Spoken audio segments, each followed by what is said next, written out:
The silence after my words was deafening. Around the mahogany dining table where I'd endured 28 years of criticism, my entire family stared at me in shock. Mom's fork hovered halfway to her mouth. Dad's wine glass trembled in his grip, and my successful siblings looked like they'd seen a ghost. How does it feel knowing this useless one won't be paying your bills anymore? I'd finally said what needed saying, but what happened next would change everything I thought I knew about my family forever. My name is Vivian, and every second Thursday of the month, our family gathered at Romano's, the upscale Italian restaurant where my parents loved to play their favorite game of making me feel small. Tonight was no different, except for what I was about to discover. The mahogany table gleamed under the warm lighting as my father, Harold, adjusted his vintage cufflinks, a remnant from better days, when his antique store actually turned a profit. My mother, Patricia, smoothed her designer blouse, the one she'd owned for 5 years but treated like a new purchase every time we went out. They maintained their facade of success with the dedication of seasoned actors. "Vivian, dear, you simply must do something about your appearance." Patricia began, her voice dripping with practiced disappointment.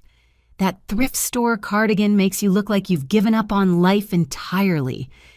My brother Marcus nodded sagely from across the table, his law degree giving him an air of authority he wielded like a weapon. Mother's right. Image matters in the professional world. Maybe if you dress like you had a real job, people would take your little art projects more seriously. Jennifer, my younger sister, giggled into her wine glass. Her marketing position at a local firm barely covered her expenses, but she carried herself like a Fortune 500 executive. Remember when Vivian thought she could make it as a serious designer? How quaint that seems now. I sat quietly cutting my chicken parmesan into precise squares, the same way I'd learned to compartmentalize their words over the years. What they didn't know was that my little art projects had generated more income last month than Marcus made in 3. My freelance graphic design business had been thriving for 2 years, but I'd learned early that sharing good news only invited more creative ways for them to diminish it. "The waiter mentioned you were paying tonight," Harold said, swirling his wine with the confidence of a man who'd never worried about the check. "At least your hobby provides some practical benefits." The irony burned in my chest. This wasn't the first dinner I'd paid for, not by a long shot. Over the past 3 years, I'd quietly become the family's financial backbone, though none of them would ever acknowledge it. They came to me separately, each with their urgent needs and promises to pay me back.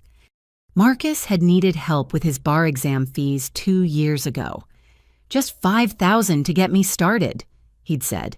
"I'll triple it back to you once I'm established." That $5,000 had become 15, then 25, then a steady stream of temporary assistance for his struggling practice. Jennifer's car had been repossessed 18 months ago, and I'd co-signed for her new loan. Then came her security deposits, her credit card payments, her medical bills. Each time she swore it was the last time she'd need help. My parents' requests were more subtle but no less frequent. Emergency, repairs on their house, unexpected medical expenses, temporary help with the store's overhead. They approached these conversations like delicate negotiations, never quite admitting they needed my money, but making it clear that family loyalty demanded my assistance.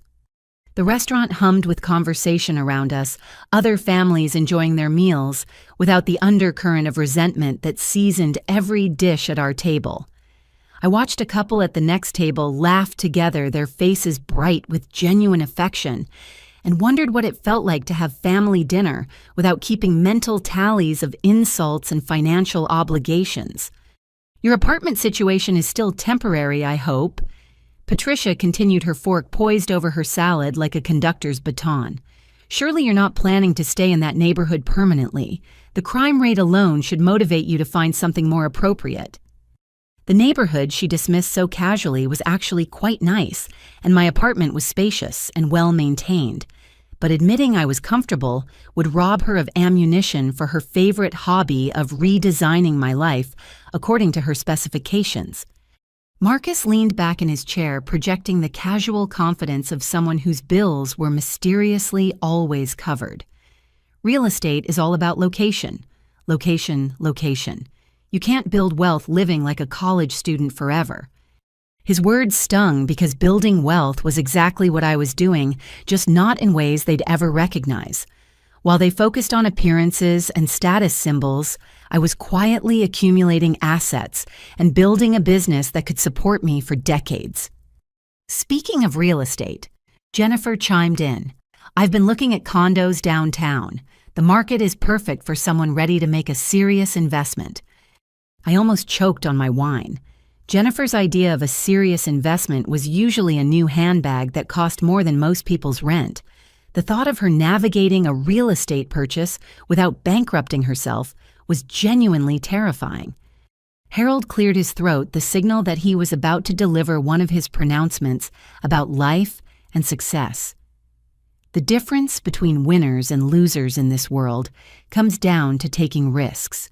Your mother and I built our business from nothing, just like Marcus is building his practice and Jennifer is climbing the corporate ladder.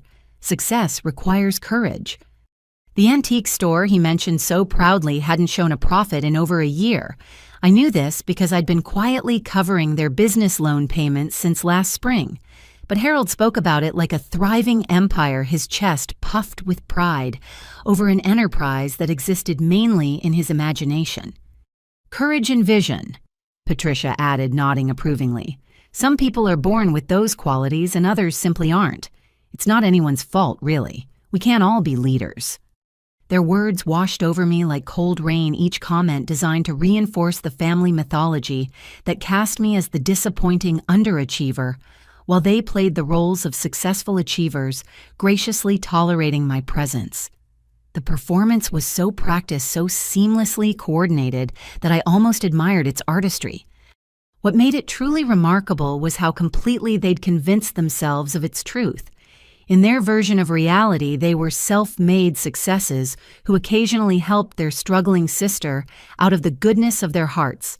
The fact that money flowed in exactly the opposite direction had been carefully edited out of their narrative.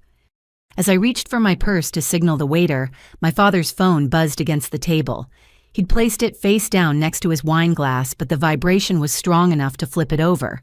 The screen lit up with a text message preview, and I caught just enough words to make my blood freeze. Final notice and foreclosure jumped out at me before Harold quickly grabbed the phone and shoved it into his jacket pocket. But it was too late. I'd seen enough to understand that their perfect facade was about to crumble, and somehow I was sure they expected me to catch the pieces. The text message I'd glimpsed haunted me through the rest of the appetizer course, but I said nothing. Instead, I found myself remembering how this entire financial arrangement had started back when I still believed their stories about temporary setbacks and my own inadequacy. It began 3 years ago when Marcus called me in tears. His voice shook as he explained how the bar exam had cost more than expected, how his study materials and prep courses had maxed out his credit cards. "I just need $8,000 to get through the next 2 months," he'd said. "Once I pass the bar and start practicing, I'll pay you back with interest." I'd felt so proud that my successful lawyer brother would turn to me for help. Finally, I had something valuable to offer the family. I transferred the money that same day, telling myself it was an investment in our relationship as much as his future. Jennifer's crisis came 6 months later. Her marketing job was restructuring, which meant temporary pay cuts and uncertain hours. Her car payment was 3 months behind and repossession seemed inevitable. "You're the only one who really understands what it's like to struggle," she'd said, her eyes brimming with tears. "Marcus and the parents, they've always had it easier, but you know what it's like to work for every dollar." The manipulation was so skillful I didn't recognize it at the time. She'd positioned herself as my ally against the family's golden children, making me feel special and trusted. Covering her $6,000 car situation felt like cementing a bond between us. My parents' first request came disguised as a business opportunity. Harold approached me with charts and projections explaining how the antique store was on the verge of a major breakthrough. "We just need $15,000 to secure inventory for the estate sale season," he'd said. "You'd be a silent partner naturally. The returns could set you up for life." Patricia had nodded enthusiastically, her hands gesturing toward imaginary piles of wealth. "This is how real money gets made, sweetheart. Not through those little computer projects, but through substantial investments in proven businesses." I'd written the check believing I was finally earning their respect, finally proving I could think beyond my hobby and participate in serious financial decisions. The promised returns never materialized, but the requests for additional capital certainly did. What followed was a masterclass in financial manipulation. Each family member developed their own approach, their own timing, their own emotional leverage. Marcus would call late at night, his voice heavy with stress about court costs and office expenses. Jennifer would invite me to lunch, then break down crying about medical bills or apartment deposits. My parents would schedule formal meetings presenting their requests like business proposals that only a foolish person would decline. The amounts escalated gradually. A few hundred became a few thousand became monthly payments. Monthly payments became standing obligations that nobody ever explicitly acknowledged, but everyone assumed would continue.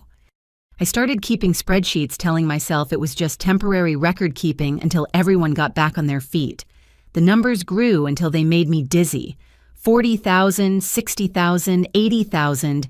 Each entry represented not just money, but the faith I'd had in their promises, in their love, in their eventual gratitude. The cruelest part was how they managed to make me feel guilty about my success while simultaneously depending on it. When my design business landed a major contract, Marcus would make jokes about computer people making easy money. When I bought new equipment for my home office, Jennifer would sigh about how some people fell into good fortune while others had to work for everything. They needed my money, but resented my ability to earn it. They depended on my generosity while treating me like their charity case. The cognitive dissonance was so severe that I began to doubt my own perceptions, wondering if maybe they were right about my accomplishments being somehow less real or meaningful than theirs. Tonight's dinner conversation was following the usual script. Patricia was detailing the improvements she planned for the house improvements that I now realized would be funded entirely by my contributions. "The kitchen really needs updating," she mused, as if the renovation budget was simply going to appear through wishful thinking. "Granite countertops would increase the property value substantially." Harold nodded sagely.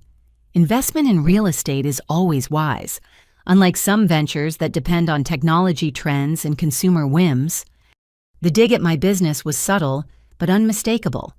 In their minds, my work existed in some ethereal realm where money materialized without real effort, unlike their solid, tangible pursuits that somehow never generated actual profits.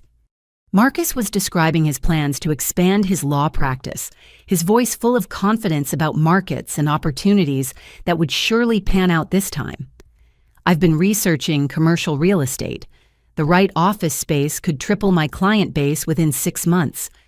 Jennifer listened raptly as if his track record suggested any reason for optimism.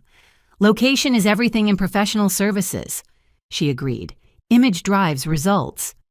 I found myself calculating how much their dreams would cost me. The kitchen renovation, $20,000, Marcus's new office, $30,000 minimum, Jennifer's inevitable requests for help with her condo fantasy. Who knew the mental arithmetic made me feel sick? But the text message about foreclosure suggested their financial situation was far worse than I'd imagined. If they were losing the house, it meant months of missed mortgage payments, maybe years of mounting debt.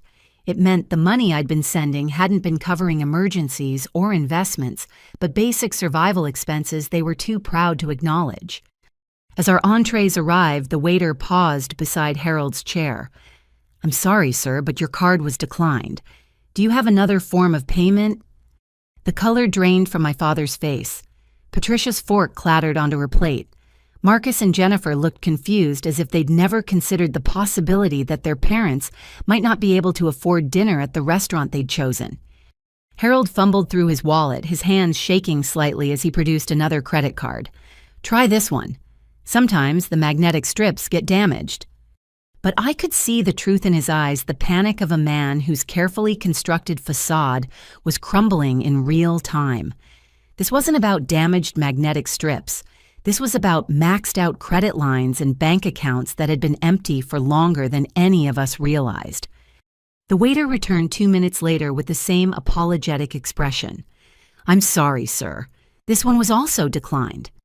The silence that followed felt like standing at the edge of a cliff, knowing that one more step would send everyone tumbling into an abyss of truth they'd spent years avoiding. My family's faces reflected various stages of shock and embarrassment, but underneath it all, I could see the expectation forming in their eyes. They were looking at me. Without a word, I reached into my purse and handed the waiter my credit card. The relief that flooded my parents' faces was almost grotesque in its intensity, as if my intervention was not just expected, but somehow their rightful due. "Thank you, sweetheart," Patricia murmured, though her voice carried more annoyance than gratitude. "These credit card companies are so unreliable these days. All those security measures cause more problems than they solve." Harold nodded vigorously, already rebuilding his narrative. "Exactly right. Probably some computer glitch in their system. These technology issues happen to everyone." But their explanations couldn't disguise what had just occurred. My father, the successful antique dealer who lectured me about business acumen and financial courage, couldn't afford to pay for the dinner he'd invited me to attend. The man who spoke so confidently about investments and market opportunities had just been publicly humiliated by his own poverty. I should have felt sympathetic. I should have graciously changed the subject and allowed them to preserve their dignity. Instead, I felt something darker, stirring in my chest, a mixture of anger and clarity that I'd been suppressing for years. "So," I said, my voice carefully casual, "how exactly are things going with the antique business these days?" Harold's jaw tightened almost imperceptibly. "Quite well, actually. The market for quality pieces has never been stronger." "Really? Because that text message about foreclosure suggested something different." The words hung in the air like smoke from an explosion. Patricia's eyes widened. Marcus looked confused. Jennifer glanced between our parents as if trying to solve a puzzle with missing pieces. "I don't know what you think you saw," Harold said, his voice taking on the stern tone he'd used when I was a child caught in some minor transgression. "But I'd appreciate you not making assumptions about matters you don't understand. I understand that the mortgage company doesn't send final foreclosure notices to people who are current on their payments," I replied. "I also understand that credit cards don't get declined because of magnetic strip problems when the account has available credit." Patricia attempted a laugh that sounded more like a cough. "Vivian, dear, you're being dramatic. These little misunderstandings happen all the time in business. Everything is perfectly fine." "Is it? Because I'm starting to wonder how fine things really are for any of you." I turned to Marcus, who was shifting uncomfortably in his seat. "How's the law practice going?" "Really going, not the version you tell at family dinners." "It's competitive," he said carefully. "Building a client base takes time." "How much time? Because you've been building for over 2 years now and you're still asking me for money every month." His face flushed red. "Those aren't requests for money. Those are temporary business loans that I fully intend to repay." Give me a date. Give me a timeline for when I can expect to see any of the $37,000 I've loaned you."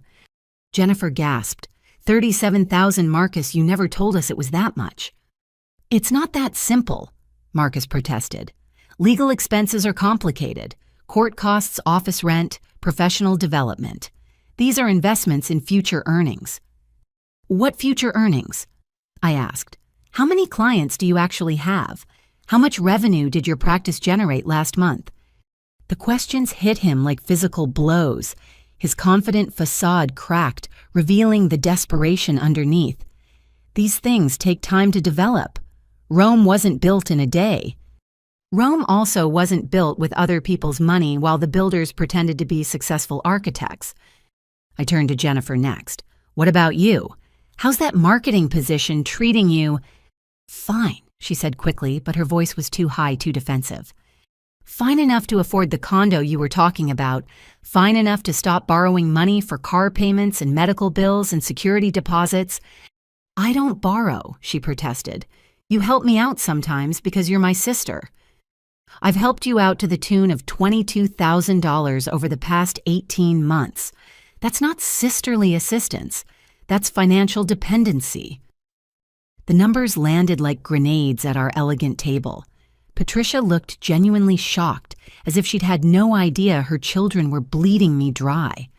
Harold's expression was harder to read, but there was something calculating in his eyes that made me deeply uncomfortable. "These are private family matters," he said firmly. "This is neither the time nor the place for this discussion." "When is the right time?" I asked, because it seems like the only time we ever talk about money is when one of you needs mine. We never discuss your business's failing or your inability to pay your bills, or the fact that I've been supporting this entire family for 3 years while you all treat me like the unsuccessful one. That's not fair, Patricia said, her voice trembling with what I initially mistook for hurt feelings. We've never treated you badly. You've spent this entire dinner criticizing my appearance, my career, my living situation, and my life choices. You've done that while sitting in a restaurant that I'm paying for after your credit cards were declined, while planning home improvements that I'll be funding. We didn't ask you to pay for anything, Harold said, but his protest sounded weak, even to his own ears. You didn't have to ask. You've trained me so well to anticipate your needs that I automatically reach for my wallet whenever you're in trouble. And then you have the audacity to criticize the career that makes it possible for me to bail you out every single month. The conversation was spiraling beyond anything I'd intended when I handed over my credit card, but I couldn't seem to stop. Years of suppressed resentment were pouring out, and the relief was as intoxicating as it was terrifying. Marcus made one last attempt to regain control of the narrative. Look, we're all family here. Sometimes family members help each other out. That's what family means. Help each other out, I repeated. When was the last time any of you helped me with anything? When was the last time you asked how I was doing? Really doing, not just setting up your next request for money. The silence that greeted my question was answer enough. They couldn't remember because it had never happened. Our relationships had become so transactional that they'd forgotten how to interact with me without an agenda. Furthermore, I continued, my voice gaining strength. When was the last time any of you acknowledged my success instead of dismissing it? When was the last time you showed interest in my work or pride in my accomplishments? Your accomplishments? Patricia's mask finally slipped completely. Sweetheart, you make little pictures on a computer. That's not exactly changing the world. The dismissive tone in her voice, the casual cruelty of reducing my life's work to little pictures, finally broke something inside me that had been bending for years. In that moment, I realized that no amount of money I could give them would ever earn their respect, because respecting me would require them to acknowledge their own failures. My phone buzzed with a notification, and I glanced at the screen automatically. The message was from Tech Corp Industries, the startup I'd been courting for months. My heart stopped as I read the first line. Congratulations. We're pleased to offer you the $60,000 contract for our complete branding package. $60,000 in one contract. More money than Marcus claimed his law practice would make in its first year of operation. More than Jennifer's annual salary. More than my parents' antique store had grossed in the past 2 years combined. As my family sat across from me, faces flushed with embarrassment and anger at having their financial failures exposed, my phone was delivering news that would triple my income for the year. The irony was so perfect, it felt like the universe was playing an elaborate joke. You know what? I said, standing up from the table. I just realized something important. They looked up at me expectantly, probably hoping I was about to apologize for my outburst and restore the comfortable dynamic where I funded their delusions while accepting their condescension. Instead, I picked up my purse and looked each of them in the eye. How does it feel knowing this useless one won't be paying your bills anymore? The words came out clearly, each syllable deliberate and final. The effect was immediate and devastating. Harold's wine glass actually trembled in his grip. Patricia's mouth fell open in a perfect circle of shock. Marcus looked like he'd been slapped, and Jennifer's face went completely white. Furthermore, I continued, my voice growing stronger with each word, let me tell you exactly what your useless daughter has been financing while you've been treating her like a charity case. I opened my phone and pulled up my banking app, the one that tracked every transfer I'd made to my family members over the past 3 years. The numbers were devastating in their precision.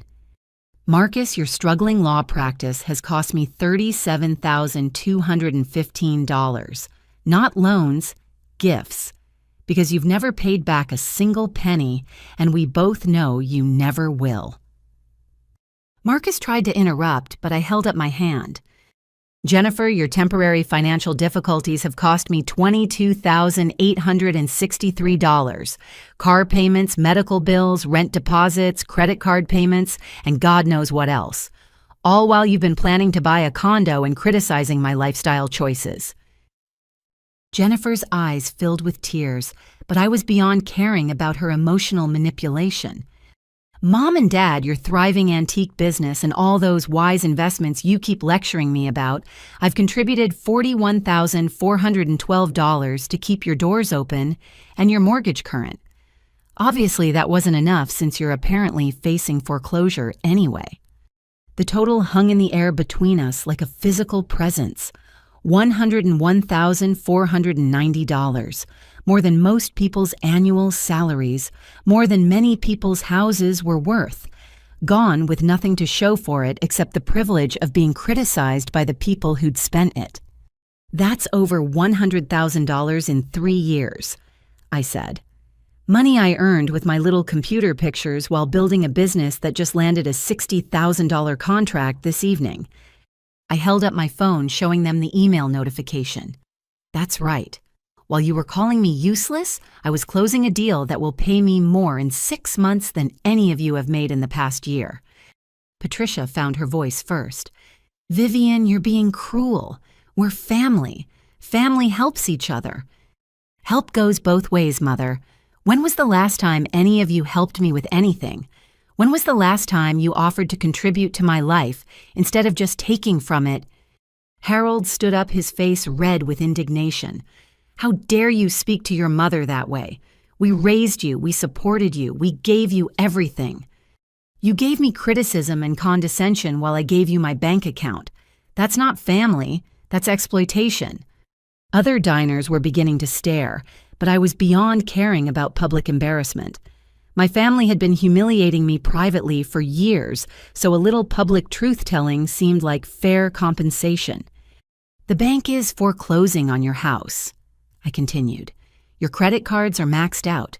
Your businesses are failing. Your financial lives are complete disasters. And instead of acknowledging reality and asking for genuine help, you invited me to dinner so you could insult me while I picked up the check. We didn't know you'd seen the text message, Patricia said weakly. That's the point. You've been lying to me for years about your situations while treating me like the family failure. You've been taking my money while making me feel ashamed of how I earn it. Marcus finally spoke up. Look, maybe we haven't been as appreciative as we should have been, but cutting us off completely is extreme. We can work something out. Work something out? I laughed, but there was no humor in it. Like what? Another payment plan you'll ignore, another temporary loan that becomes permanent, another business opportunity that's guaranteed to fail. You're being unreasonable, Jennifer said through her tears. We never asked you to keep track of every dollar. I kept track because I'm not stupid, despite what you all apparently think. I'm a businesswoman who's been funding a family of people who don't even respect what I do for a living. Harold's voice took on the threatening tone he'd used when I was a teenager breaking curfew. If you walk away from this family, you'll regret it. Blood is thicker than water, Vivian. You can't just abandon your obligations.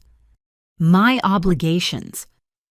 The word hit me like a physical blow. What exactly do I owe you? More money, more tolerance for your insults, more pretending that your failures are temporary setbacks, while my success is just luck. We're your family. Patricia pleaded. "This is what families do." "No," I said firmly. "This is what dysfunctional families do. Healthy families celebrate each other's successes. They support each other emotionally, not just financially. They treat each other with basic respect." I threw my purse over my shoulder and took one last look at their faces. The shock was wearing off, replaced by a mixture of anger and panic as they realized I was serious. "I'm done," I said simply. "Done with the loans that aren't loans. Done with the temporary help that's permanent. Done with being treated like a failure by people who failed at everything they've ever attempted." "You can't just leave," Marcus said desperately. "We're in the middle of dinner." "You're in the middle of dinner that I paid for at a restaurant you couldn't afford while planning expenses you can't cover. Figure it out yourselves." I turned and walked toward the exit, my heart pounding with a mixture of terror and exhilaration. Behind me, I could hear Patricia calling my name, her voice high and strained. Harold was saying something about family loyalty and moral obligations. Jennifer was crying audibly. But I kept walking, each step carrying me further away from the financial and emotional quicksand that had been pulling me down for years. For the first time in longer than I could remember, I felt like I could breathe.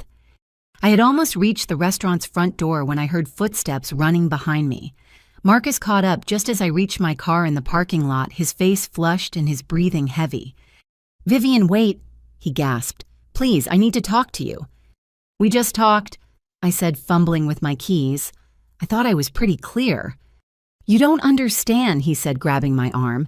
"This isn't just about family dinners and hurt feelings. I'm in serious trouble." Something in his voice made me pause. The desperation was different now, deeper and more frightening than his usual financial anxiety. "What kind of trouble?" He looked around the parking lot nervously, as if checking for surveillance. "The kind where people get hurt if they don't pay their debts on time." My blood went cold. "Marcus, what did you do?" "I borrowed money from the wrong people," he whispered. "People who don't accept payment plans or excuses. People who expect $15,000 by tomorrow morning or else." The parking lot suddenly felt very dark and very dangerous. Everything I'd thought I understood about my family's financial situation had just shifted into territory that was far more serious than maxed-out credit cards and foreclosure notices.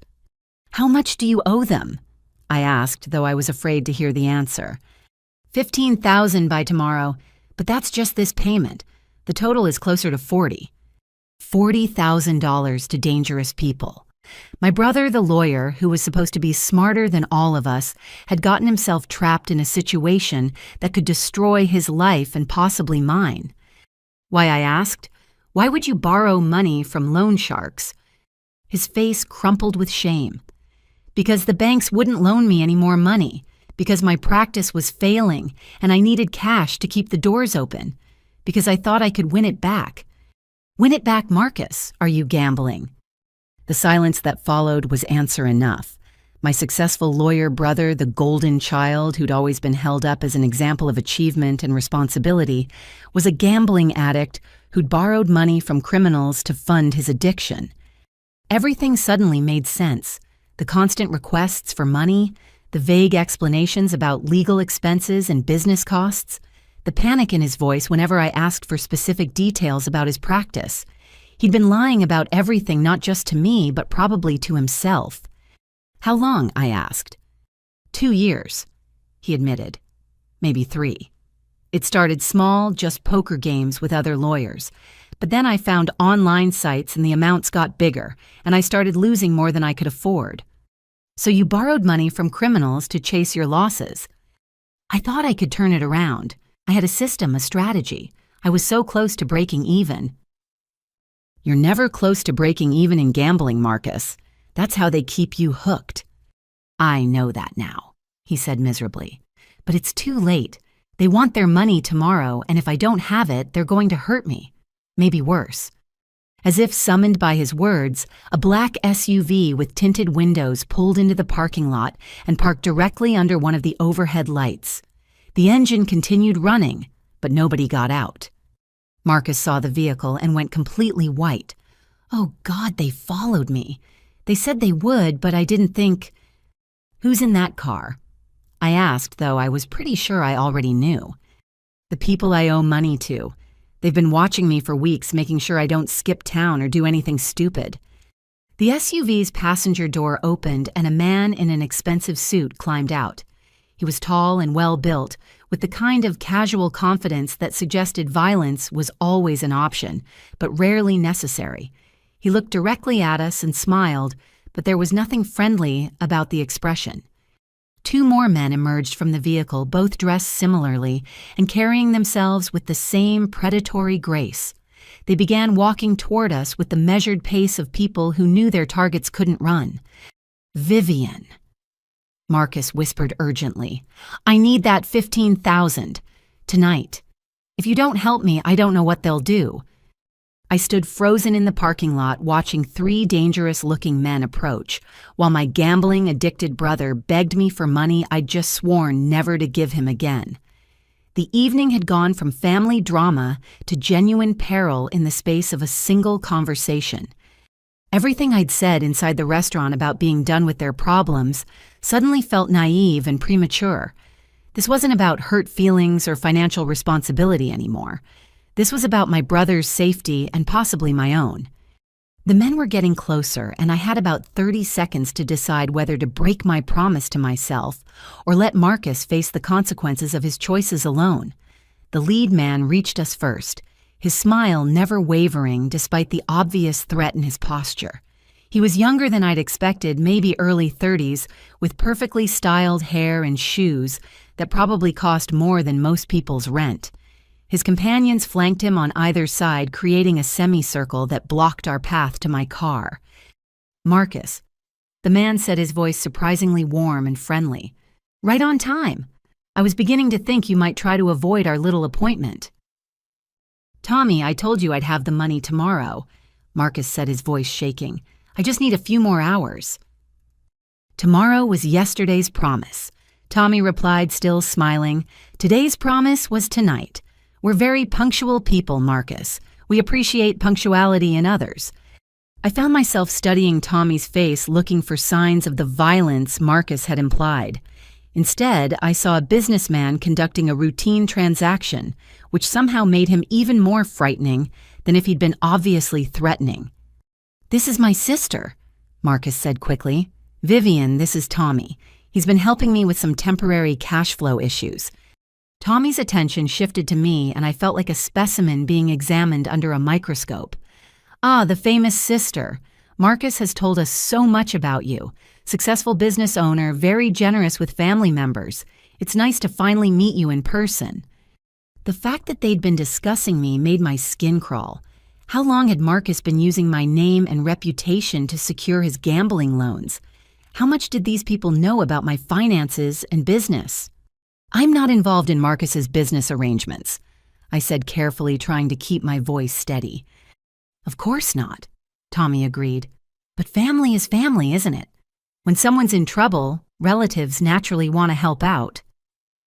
One of his companions, a stockier man with a scar running along his jaw, leaned closer to Marcus. "Your credit's been extended as far as it's going to go," he said quietly. "Time to settle accounts." Marcus looked like he was going to be sick. "I understand the situation. I just need until tomorrow to liquidate some assets." "What assets?" the scarred man asked. "Your law office with the overdue rent, your car that's about to be repossessed, your parents' house that's in foreclosure." The casual mention of my family's financial details was chilling. These people had done their homework, probably better homework than I'd done myself. They knew exactly how desperate and vulnerable my entire family had become. Tommy pulled out his phone and checked the time. "It's currently 8:47. You have until midnight to produce $15,000. That gives you a little over 3 hours to be creative." "And if he can't?" I asked, immediately regretting the question.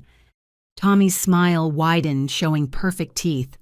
"Marcus understands the terms of our agreement. Failure to meet obligations results in additional fees and accelerated payment schedules, plus interest, of course." The euphemisms were almost worse than direct threats. These men had turned violence into a business model complete with professional terminology and customer service smiles. "How much additional interest?" Marcus asked weakly.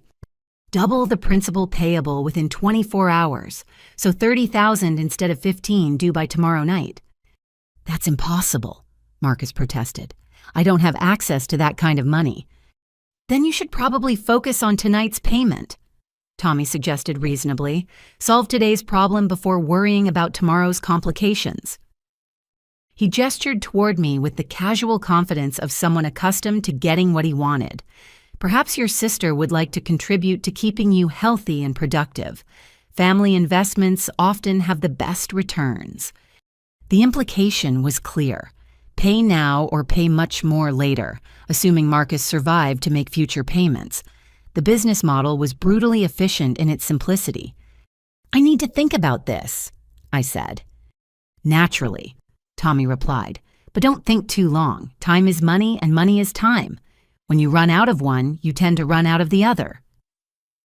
He handed me a business card that looked like it belonged to a legitimate financial services company. "My direct number is on the back. Marcus has it memorized, but redundancy is always wise in important communications." The scarred man moved closer to Marcus, his voice dropping to a whisper that I could barely hear. "We know where your office is. We know where your parents live. We know where your sister works and where she lives. Running isn't really an option anymore." The casual mention of my address sent ice through my veins. I'd been pulled into this situation without my consent, and now I was apparently part of their insurance policy against Marcus defaulting on his debts. "This is a family matter," I said, trying to project more confidence than I felt. "It doesn't need to involve threats against innocent people." Tommy laughed a sound that was genuinely amused rather than menacing. "Miss Vivian, there are no innocent people in debt collection. There are borrowers, there are guarantors, and there are people who choose to get involved. The moment you appeared in this parking lot, you moved from the third category to the second." "I never guaranteed anything," I protested. "You're here," the scarred man pointed out. "That's a form of guarantee all by itself." Marcus grabbed my arm, his grip desperate and painful. "Vivian, please. I know what I said inside the restaurant, but this is different. These people don't care about family drama or hurt feelings. They care about money, and they get it one way or another." I looked at my brother's terrified face and realized that everything I'd said about cutting him off financially had become completely irrelevant. This wasn't about enabling his poor choices anymore. This was about preventing genuine harm to him and potentially to me. "How did it get this bad?" I asked. "How do you go from poker games with lawyers to owing money to people like this?" "It happens gradually," Tommy said helpfully, as if we were discussing a medical condition. "Small bets become large bets. Legal gambling becomes less legal alternatives. Personal loans become business arrangements. It's a very natural progression for people with addictive personalities." The clinical way he described my brother's destruction was almost worse than overt cruelty. He talked about ruining lives like he was explaining quarterly earnings to shareholders.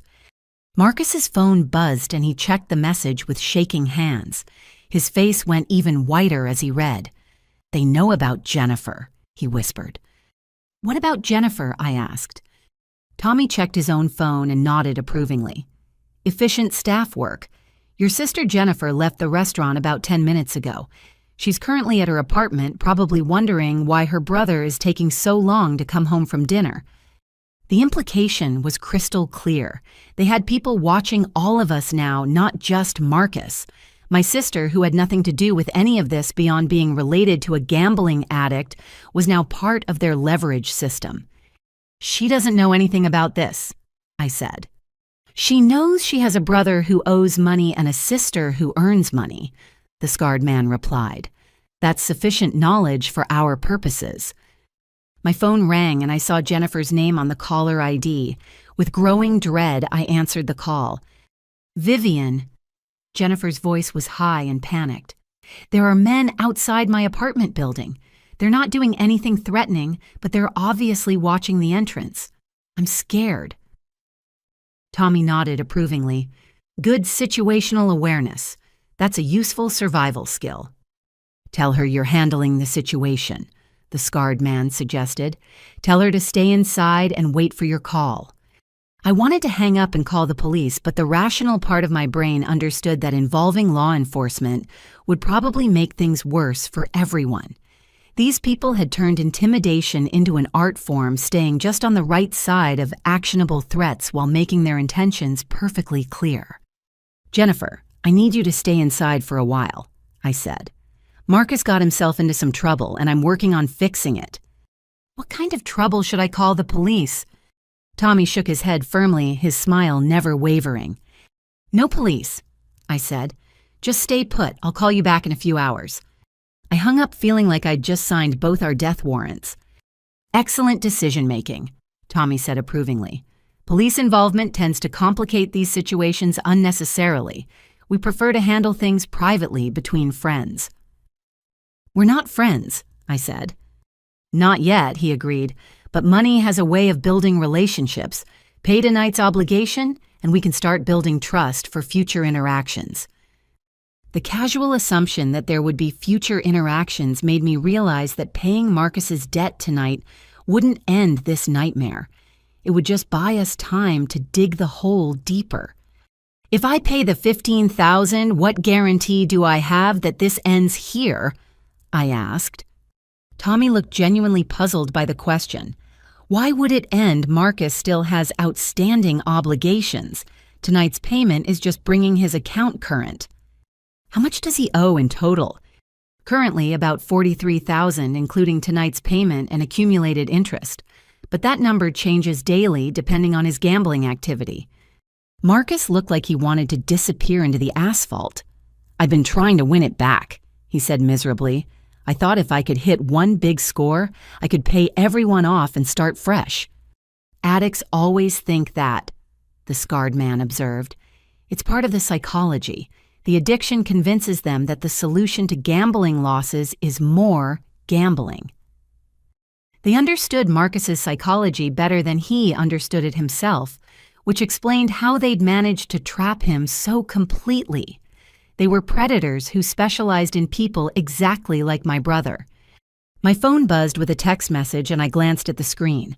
It was from my bank confirming that my credit line had been increased to accommodate the new TechCorp contract. The irony was crushing. I just landed the biggest deal of my career and I was about to spend the money on criminals who'd targeted my family. "Time check," Tommy announced.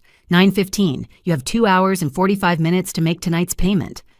He gestured toward the restaurant where I could see my parents still sitting at our table, probably wondering what had happened to their children and their ride home. Of course, if you need to liquidate family assets quickly, your parents might have valuable items in their antique store. Sometimes desperate situations call for creative solutions. The suggestion that my parents' business might be robbed to pay Marcus's gambling debts was the final straw. These people weren't just threatening my brother anymore. They were threatening my entire family, including 2 people in their 60s who had no idea their son had put them all in danger. "I'll pay the $15,000, I said quietly, "but I want guarantees about my family's safety."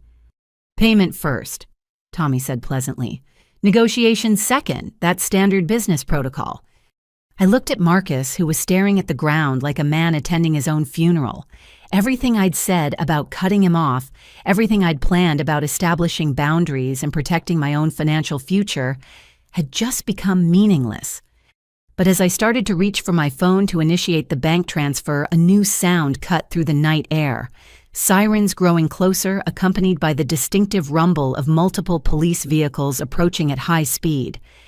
Tommy's smile disappeared for the first time since he'd approached us.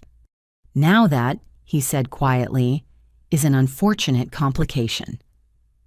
The sirens grew louder, but instead of patrol cars, 3 black sedans pulled into the parking lot with the efficient precision of a military operation. Men in suits emerged from each vehicle, but their badges and coordinated movements immediately identified them as federal agents rather than local police. Tommy's casual confidence evaporated instantly. He and his companions exchanged glances that spoke volumes about their experience with law enforcement encounters. Without a word, they began backing toward their SUV. "This conversation isn't over," Tommy said to Marcus, his voice losing all pretense of friendliness. "Payment schedules don't change just because the FBI decides to crash your family reunion." The federal agents were approaching from multiple directions, clearly executing a planned operation rather than responding to a random call. Tommy and his men reached their vehicle and drove away without any attempt to confront the agents, suggesting they knew exactly why law enforcement had arrived. A woman in her early 40s approached us, her badge clearly visible against her dark jacket. She had the calm authority of someone accustomed to dealing with dangerous situations and frightened civilians. "Agent Sarah Rodriguez, FBI Financial Crimes Division," she said, showing her credentials. "Are you Vivian Chen?" The use of my full name sent a chill through me. "Yes, but I think there's been some mistake. I'm not involved in any financial crimes." "We're not suggesting you are," Agent Rodriguez replied, "but your name has appeared in connection with an ongoing investigation, and we'd like to ask you some questions." Marcus looked like he was about to collapse. "What kind of investigation?" Agent Rodriguez studied him with the piercing gaze of someone trained to read deception and fear. "Mr. Marcus Chen, you're also someone we'd like to speak with. Both of you, actually." She gestured toward the restaurant where my parents were probably still wondering why their children had disappeared. "Are there other family members we should include in this conversation?" "Our parents are inside," I said carefully, "but they don't know anything about whatever this is about." "That remains to be determined," Agent Rodriguez said. "For now, let's focus on what you two know." She led us to one of the federal vehicles and opened a tablet computer filled with documents and photographs. The first image she showed us was a copy of a loan agreement with my signature at the bottom. "Do you recognize this document?" she asked. I studied the paperwork carefully. It was a promissory note for $25,000 dated 3 months ago with my name and address clearly printed, but I'd never seen it before in my life. "This isn't my signature," I said immediately. "I never signed this document." "Are you certain it's a substantial amount of money to forget borrowing?" "I'm absolutely certain. I've never borrowed money from anyone. I don't even carry credit card balances." Agent Rodriguez showed me another document, then another. Each one bore my forged signature and committed me to increasingly large financial obligations I'd never agreed to. The amounts were staggering, totaling well over $100,000. "Someone has been using your identity to secure loans from various sources," she explained. "In some cases, legitimate financial institutions. In others, less legitimate operations." I looked at Marcus, whose face had gone from white to green. "You didn't just gamble away your own money. You stole my identity to get more." "I was desperate," he whispered. "I thought I could pay it all back before anyone noticed." "You thought you could forge federal loan documents and nobody would notice?" Agent Rodriguez asked incredulously. "They weren't federal loans at first," Marcus protested. "They were private lenders who didn't check documentation very carefully. But then I needed larger amounts, and the private people started requiring more paperwork." Agent Rodriguez pulled up another screen showing a series of financial transactions. "Your sister's name appears on promissory notes totaling $137,000. Most of that money went directly into online gambling accounts registered in your name." The number hit me like a physical blow. $137,000 borrowed against my identity, my credit, my business reputation. Marcus hadn't just been gambling away the money I'd freely given him. He'd been stealing my entire financial future to fund his addiction. "How is this possible?" I asked. "Don't these lenders verify identities?" "They're supposed to," Agent Rodriguez said, "but your brother had access to your personal information, your social security number, copies of your identification documents. Identity theft between family members is surprisingly common because relatives typically have access to the necessary paperwork." I thought back to Christmas dinner at Marcus's apartment when I'd left my purse in his car while we carried in presents. He'd offered to bring it inside later, giving him plenty of time to photograph my driver's license, credit cards, and other identification documents. The photographs, I said numbly. You took pictures of my documents when I left my purse in your car. Marcus nodded miserably. I told myself it was just temporary. I thought I'd win the money back and destroy the pictures before anyone got hurt. Instead, you destroyed your sister's credit and put her at risk for crimes she didn't commit, Agent Rodriguez said sternly. She showed me another document that made my blood freeze. It was a business partnership agreement claiming that Marcus and I were joint owners of a consulting firm specializing in legal and design services. According to the paperwork, I was an equal partner in his failing law practice and therefore equally responsible for its debts and obligations. This makes you liable for his business loans, his professional malpractice insurance, even his office rent, Agent Rodriguez explained. From a legal standpoint, you've been his business partner for 8 months. That's completely fabricated, I protested. I've never been involved in his law practice. Tell that to the creditors who think you've been guaranteeing his expenses, she replied. Your forged signature appears on documents worth over $200,000 when you combine the personal loans with the business obligations. $200,000. My successful graphic design business, my careful financial planning, my entire economic future had been stolen by my own brother to feed his gambling addiction. Even if I could prove the documents were forged, untangling the legal mess would take years and cost a fortune in attorney fees. There's more, Agent Rodriguez said grimly. She pulled up a series of email exchanges between Marcus and various lenders. Your brother has been representing you as a silent partner in his gambling activities. Some of these communications suggest you've been providing strategy and capital for his online betting. That's completely false, I said. I hate gambling. I've never placed a bet in my life. Unfortunately, the lenders believe otherwise. In fact, some of them think you're the primary decision maker, and your brother is just the front man. The scope of Marcus's betrayal kept expanding beyond anything I could have imagined.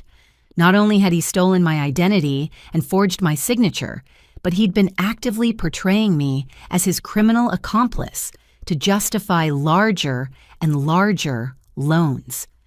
My phone buzzed with a notification and I glanced at the screen automatically. It was my banking app alerting me to suspicious activity on my accounts. With growing horror, I opened the application and saw a series of charges I'd never authorized.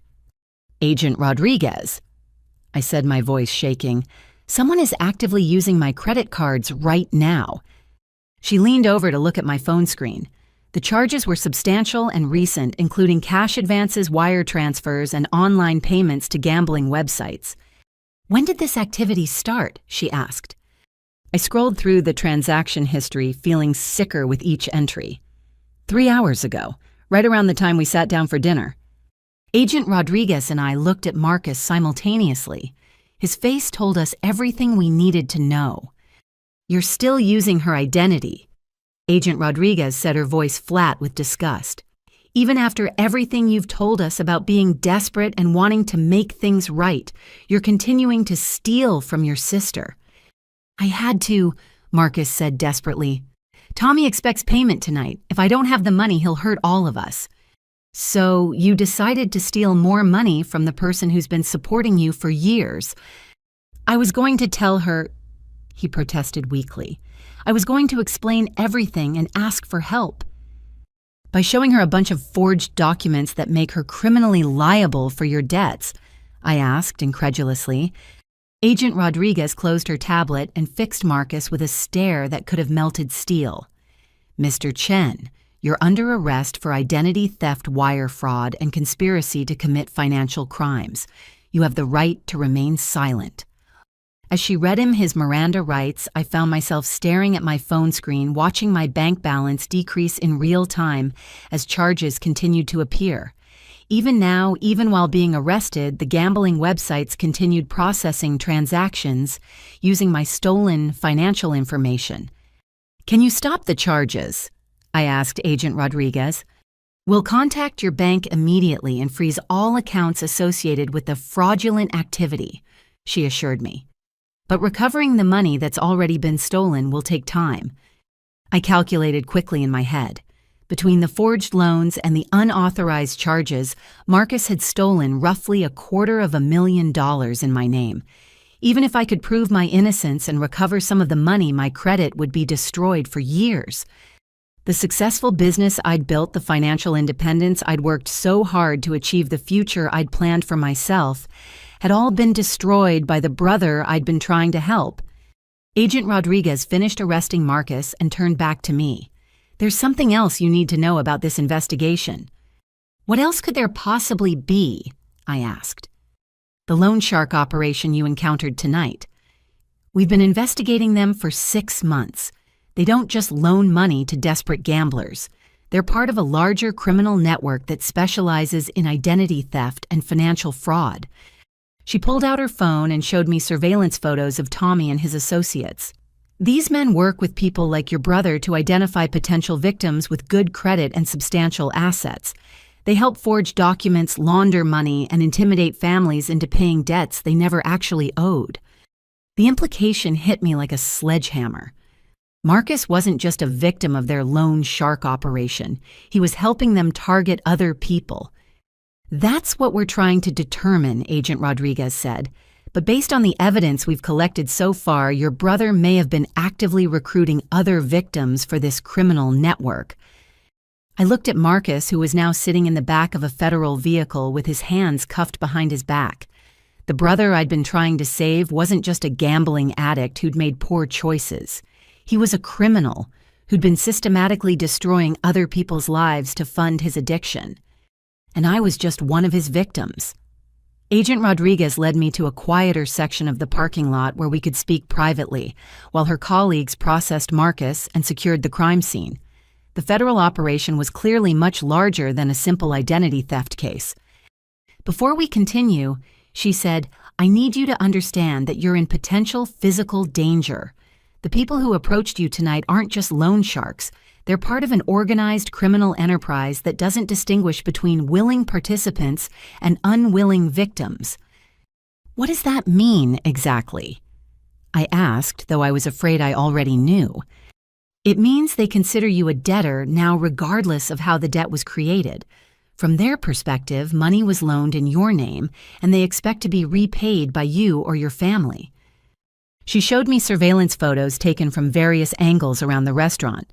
Tommy and his associates had been watching us for longer than I'd realized, and they weren't alone. At least 6 different vehicles had been positioned around the area, creating a surveillance net that covered all possible escape routes. This level of coordination suggests they were planning something more than just collecting tonight's payment from your brother, Agent Rodriguez explained.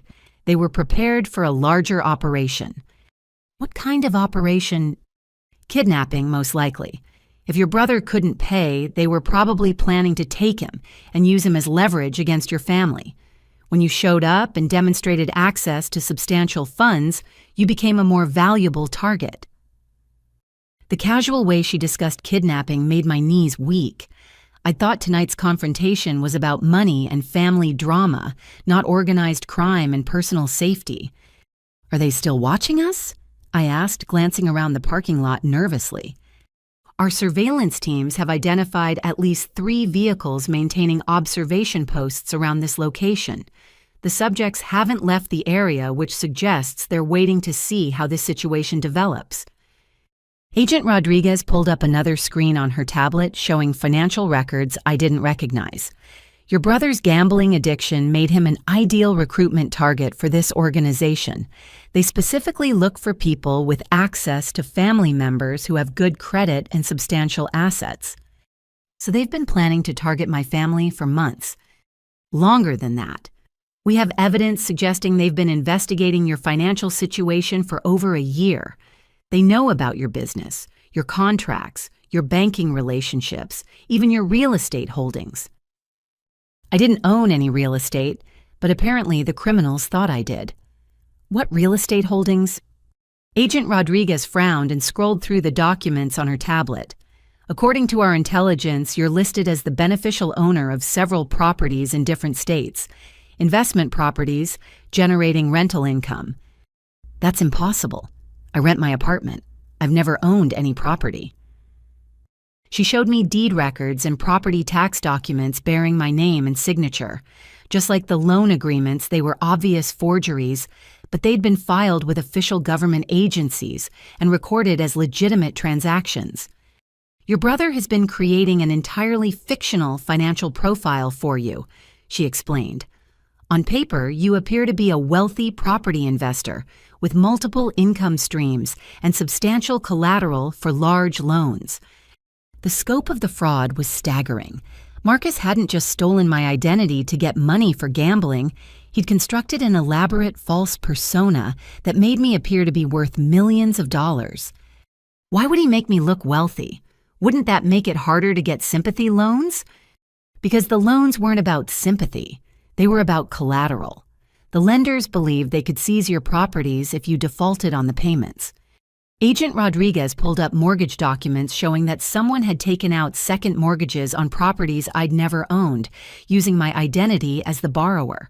The total amount of these phantom real estate loans exceeded $500,000. When the criminal organization realizes these properties don't exist, she continued, they're going to demand immediate payment of the full loan amounts, and they're not going to accept explanations about identity theft and forged documents. My phone rang, interrupting our conversation. The caller ID showed a number I didn't recognize, but Agent Rodriguez nodded for me to answer it. Hello, Miss Vivian. The voice was Tommy's, though he sounded different now, more businesslike and less friendly. I think we need to have another conversation. I'm talking to the FBI, I said. Whatever you want to discuss should probably go through official channels. Tommy laughed, but there was no humor in the sound. The FBI is investigating financial paperwork. I'm concerned about more immediate issues like the fact that your brother has been representing you as a business partner in some very expensive ventures. I'm not his business partner in anything. According to the documentation we have, you've been guaranteeing his gambling losses for 8 months. You've also been providing investment capital for what he called sure thing opportunities. Agent Rodriguez was listening to the conversation and making notes on her tablet. She held up a written message. Keep him talking. What kind of documentation? I asked. Signed agreements, partnership contracts, financial statements showing your net worth and available collateral. Very impressive portfolio, by the way. Your property investments have been performing quite well. Those documents are forged, I said. I don't own any properties. That's an interesting claim, Tommy replied, because we've done our own research on your holdings. Public records, tax assessments, mortgage information. Everything appears to be legitimate and properly recorded. Agent Rodriguez held up another note. They have copies of the forged documents. Even if the paperwork looks official, I said, I'm telling you those aren't my signatures and those aren't my properties. Miss Vivian, I appreciate your position, but from a business standpoint, signatures and property records are what matter. Intentions and explanations are irrelevant when money is on the table. How much money are we talking about? Currently, including your brother's gambling debts, the real estate loans, and accumulated interest, you're looking at roughly $600,000. $600,000. The number was so large it didn't seem real. I made good money as a freelance designer, but $600,000 might as well have been $6 million. There was no possible way I could pay that amount, even if I sold everything I owned and liquidated my entire business. I don't have that kind of money, I said honestly. But according to your financial statements, your property portfolio alone is worth over $1 million. Liquidating half your assets should be straightforward. Those properties don't exist. The financial statements are fake. My brother forged all those documents. Tommy was quiet for a long moment. When he spoke again, his voice had turned cold. Miss Vivian, if you're suggesting that we've been defrauded, that's a very serious accusation. Organizations like ours don't respond well to being cheated. Agent Rodriguez held up a new note. They think you and Marcus conspired to defraud them. I'm not suggesting anything, I said carefully. I'm telling you that I never signed any loan agreements. I never entered into any business partnerships, and I don't own any properties that could be used as collateral. Then you have a very serious problem, Tommy said, because someone owes us $600,000 plus interest, and we have documentation showing that person is you. The documentation is forged. Prove it. The challenge hung in the air between us. How do you prove a negative? How do you demonstrate that documents filed with government agencies and recorded in official databases are fraudulent? Even if I could eventually clear my name through legal proceedings, that process would take months or years. In the meantime, Tommy continued, we expect payments to continue on schedule. Tonight's $15,000 was just the first installment. We'll expect another payment next week and the week after that until the full amount is settled. I can't pay money I don't owe on debts I didn't create. Miss Vivian let me explain something about our business model. We don't care about the emotional or legal details of how debts are created. We care about collecting money from people who have access to money. According to our research, you have access to substantial funds through your business and your property investments. Agent Rodriguez held up another note, stall for time. What if I could prove the documents are forged? I asked. How long would that take? I don't know, weeks, maybe months. We don't operate on legal timescales, Tommy said. We operate on business timescales. Debts accrue interest daily.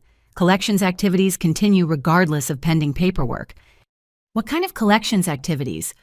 The kind that encourage prompt payment, he replied. Your brother is currently in federal custody, which complicates direct collections from him, but he has family members with financial resources and strong motivations to keep him healthy. The threat was subtle, but unmistakable. With Marcus in jail, they were shifting their focus to collecting from me and the rest of my family. My parents don't have any money, I said. Their house is in foreclosure and their business is failing. But they have a daughter who just landed a $60,000 contract, Tommy pointed out. Family members often find creative ways to help each other during difficult times. He knew about the TechCorp contract. These people had been monitoring my business activities, my banking relationships, possibly even my email communications. The level of surveillance was far more sophisticated than I'd imagined. I need time to sort this out, I said. Time costs money, Miss Vivian.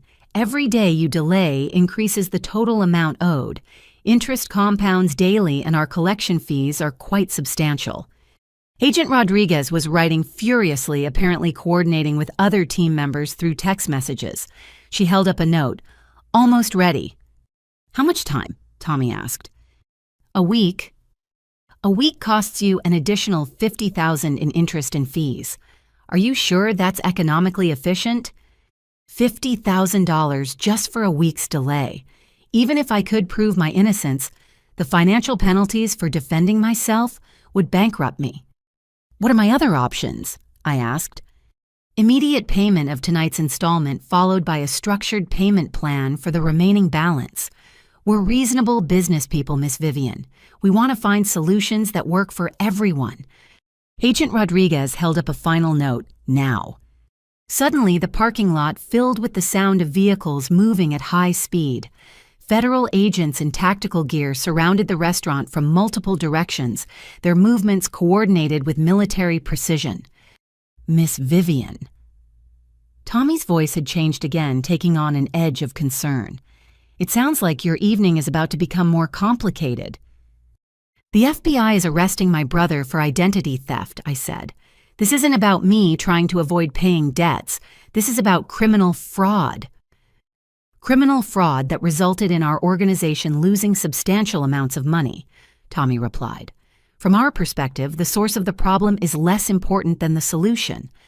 The line went dead, leaving me staring at my phone while federal agents secured the area around us. Agent Rodriguez was coordinating the operation through her radio, calling out position reports and tactical updates.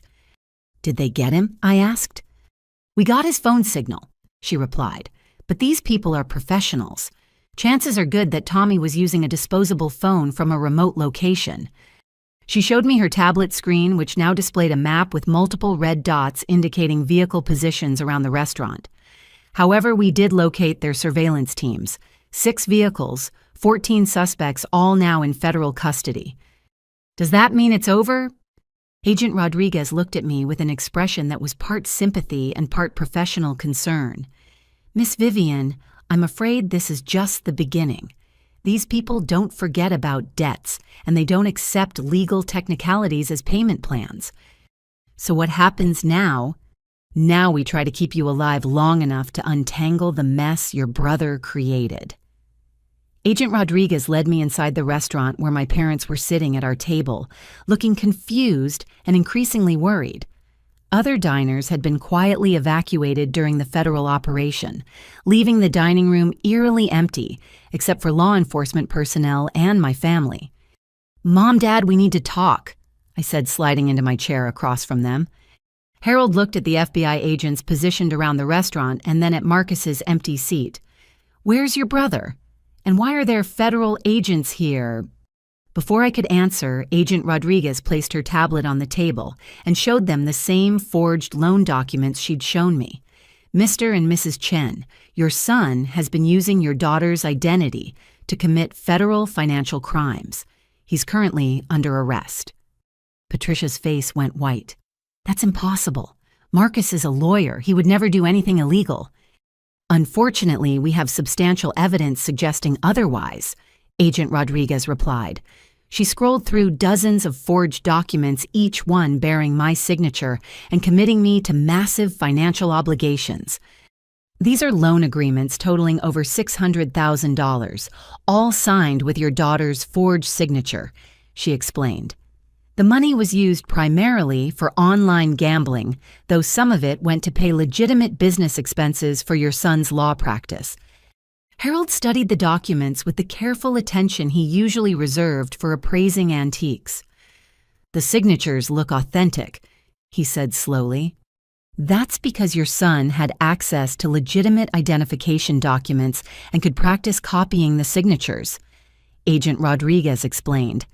"Identity theft between family members is often very sophisticated because the perpetrator has intimate knowledge of the victim's personal information." I watched my parents' faces as the magnitude of Marcus's betrayal became clear. They looked like people watching their house burn down, helpless and devastated by the scope of the disaster. "How long has this been going on?" Patricia asked. "Based on the earliest documents we've recovered, at least 18 months, Agent Rodriguez said, "possibly longer." She showed them the business partnership agreement that made me legally responsible for Marcus's law practice. "Your daughter has been listed as a business partner and financial guarantor for most of your son's professional obligations." "But Vivian doesn't know anything about legal work," Harold protested. "That's irrelevant from a legal standpoint," Agent Rodriguez replied. "Her forged signature makes her responsible for the debts regardless of her actual involvement or knowledge." Patricia turned to me with an expression of confusion and growing horror. "Does this mean you owe all this money?" "It means the people who loan the money think I owe it," I said. "Proving the documents are forged will take time, and these aren't the kind of creditors who wait for legal proceedings." Agent Rodriguez pulled up another screen showing financial records for my parents' antique store. "There's another complication. Your son listed this business as collateral for several of the larger loans." Harold's face went from pale to green. "He used our store as collateral. How is that possible?" "Forged business partnership documents claiming your daughter is a co-owner of the antique store," Agent Rodriguez explained. "According to the paperwork, she has the legal authority to pledge business assets as loan collateral." The scope of Marcus's document forgery was breathtaking. He hadn't just stolen my identity, he'd created an entirely fictional business empire that included my parents' store properties I'd never owned and financial resources that existed only on paper. "What does this mean for our business?" Patricia asked. "It means the criminal organization that loaned money to your son believes they have legal claim to your inventory and real estate," Agent Rodriguez said bluntly. "They think they can seize your store if the loans aren't repaid." Harold stood up from the table so quickly his chair fell over backward. "They can't take our store. We've owned that business for 30 years. "Unfortunately, they don't care about your legitimate ownership," Agent Rodriguez replied. They have documents suggesting your daughter pledged it as collateral, and they're prepared to collect by any means necessary. My phone buzzed with a text message from an unknown number. I showed the screen to Agent Rodriguez, who read it and immediately called for backup. "We're outside your parents' store. Nice inventory. Would be shame if something happened to it before tomorrow's payment deadline." Agent Rodriguez was already coordinating a response through her radio. "All units, we have credible threats against a civilian business. Need immediate protective surveillance at Chen Antiques on 5th Street. She turned back to my parents. "You need to understand that you're in immediate physical danger. These people don't distinguish between family members when collecting debts." "But we don't owe them anything," Patricia protested. "Your son created documents suggesting you do," Agent Rodriguez said. "From their perspective, the entire Chen family is responsible for paying back money that was loaned based on forged collateral agreements." Harold sank back into his chair, looking older than I'd ever seen him. "How much money are we talking about?" $600,000 plus interest and fees that increase daily. The number hit them like a physical blow. Their antique store hadn't generated $600 in profit in the past month, let alone $600,000. "We'll lose everything," Patricia whispered. Agent Rodriguez checked her phone and frowned at whatever message she'd received. "There's been a development. Your son just confessed to additional crimes we weren't previously aware of." "What additional crimes?" I asked. "Document forgery for other families. Your brother wasn't just stealing your identity to get money for gambling. He was running a broader identity theft operation, helping the criminal organization target other victims." She showed us law enforcement booking photos of 3 other people all around Marcus's age, all arrested in the past 6 months for financial crimes. These individuals were also recruited by the same criminal network.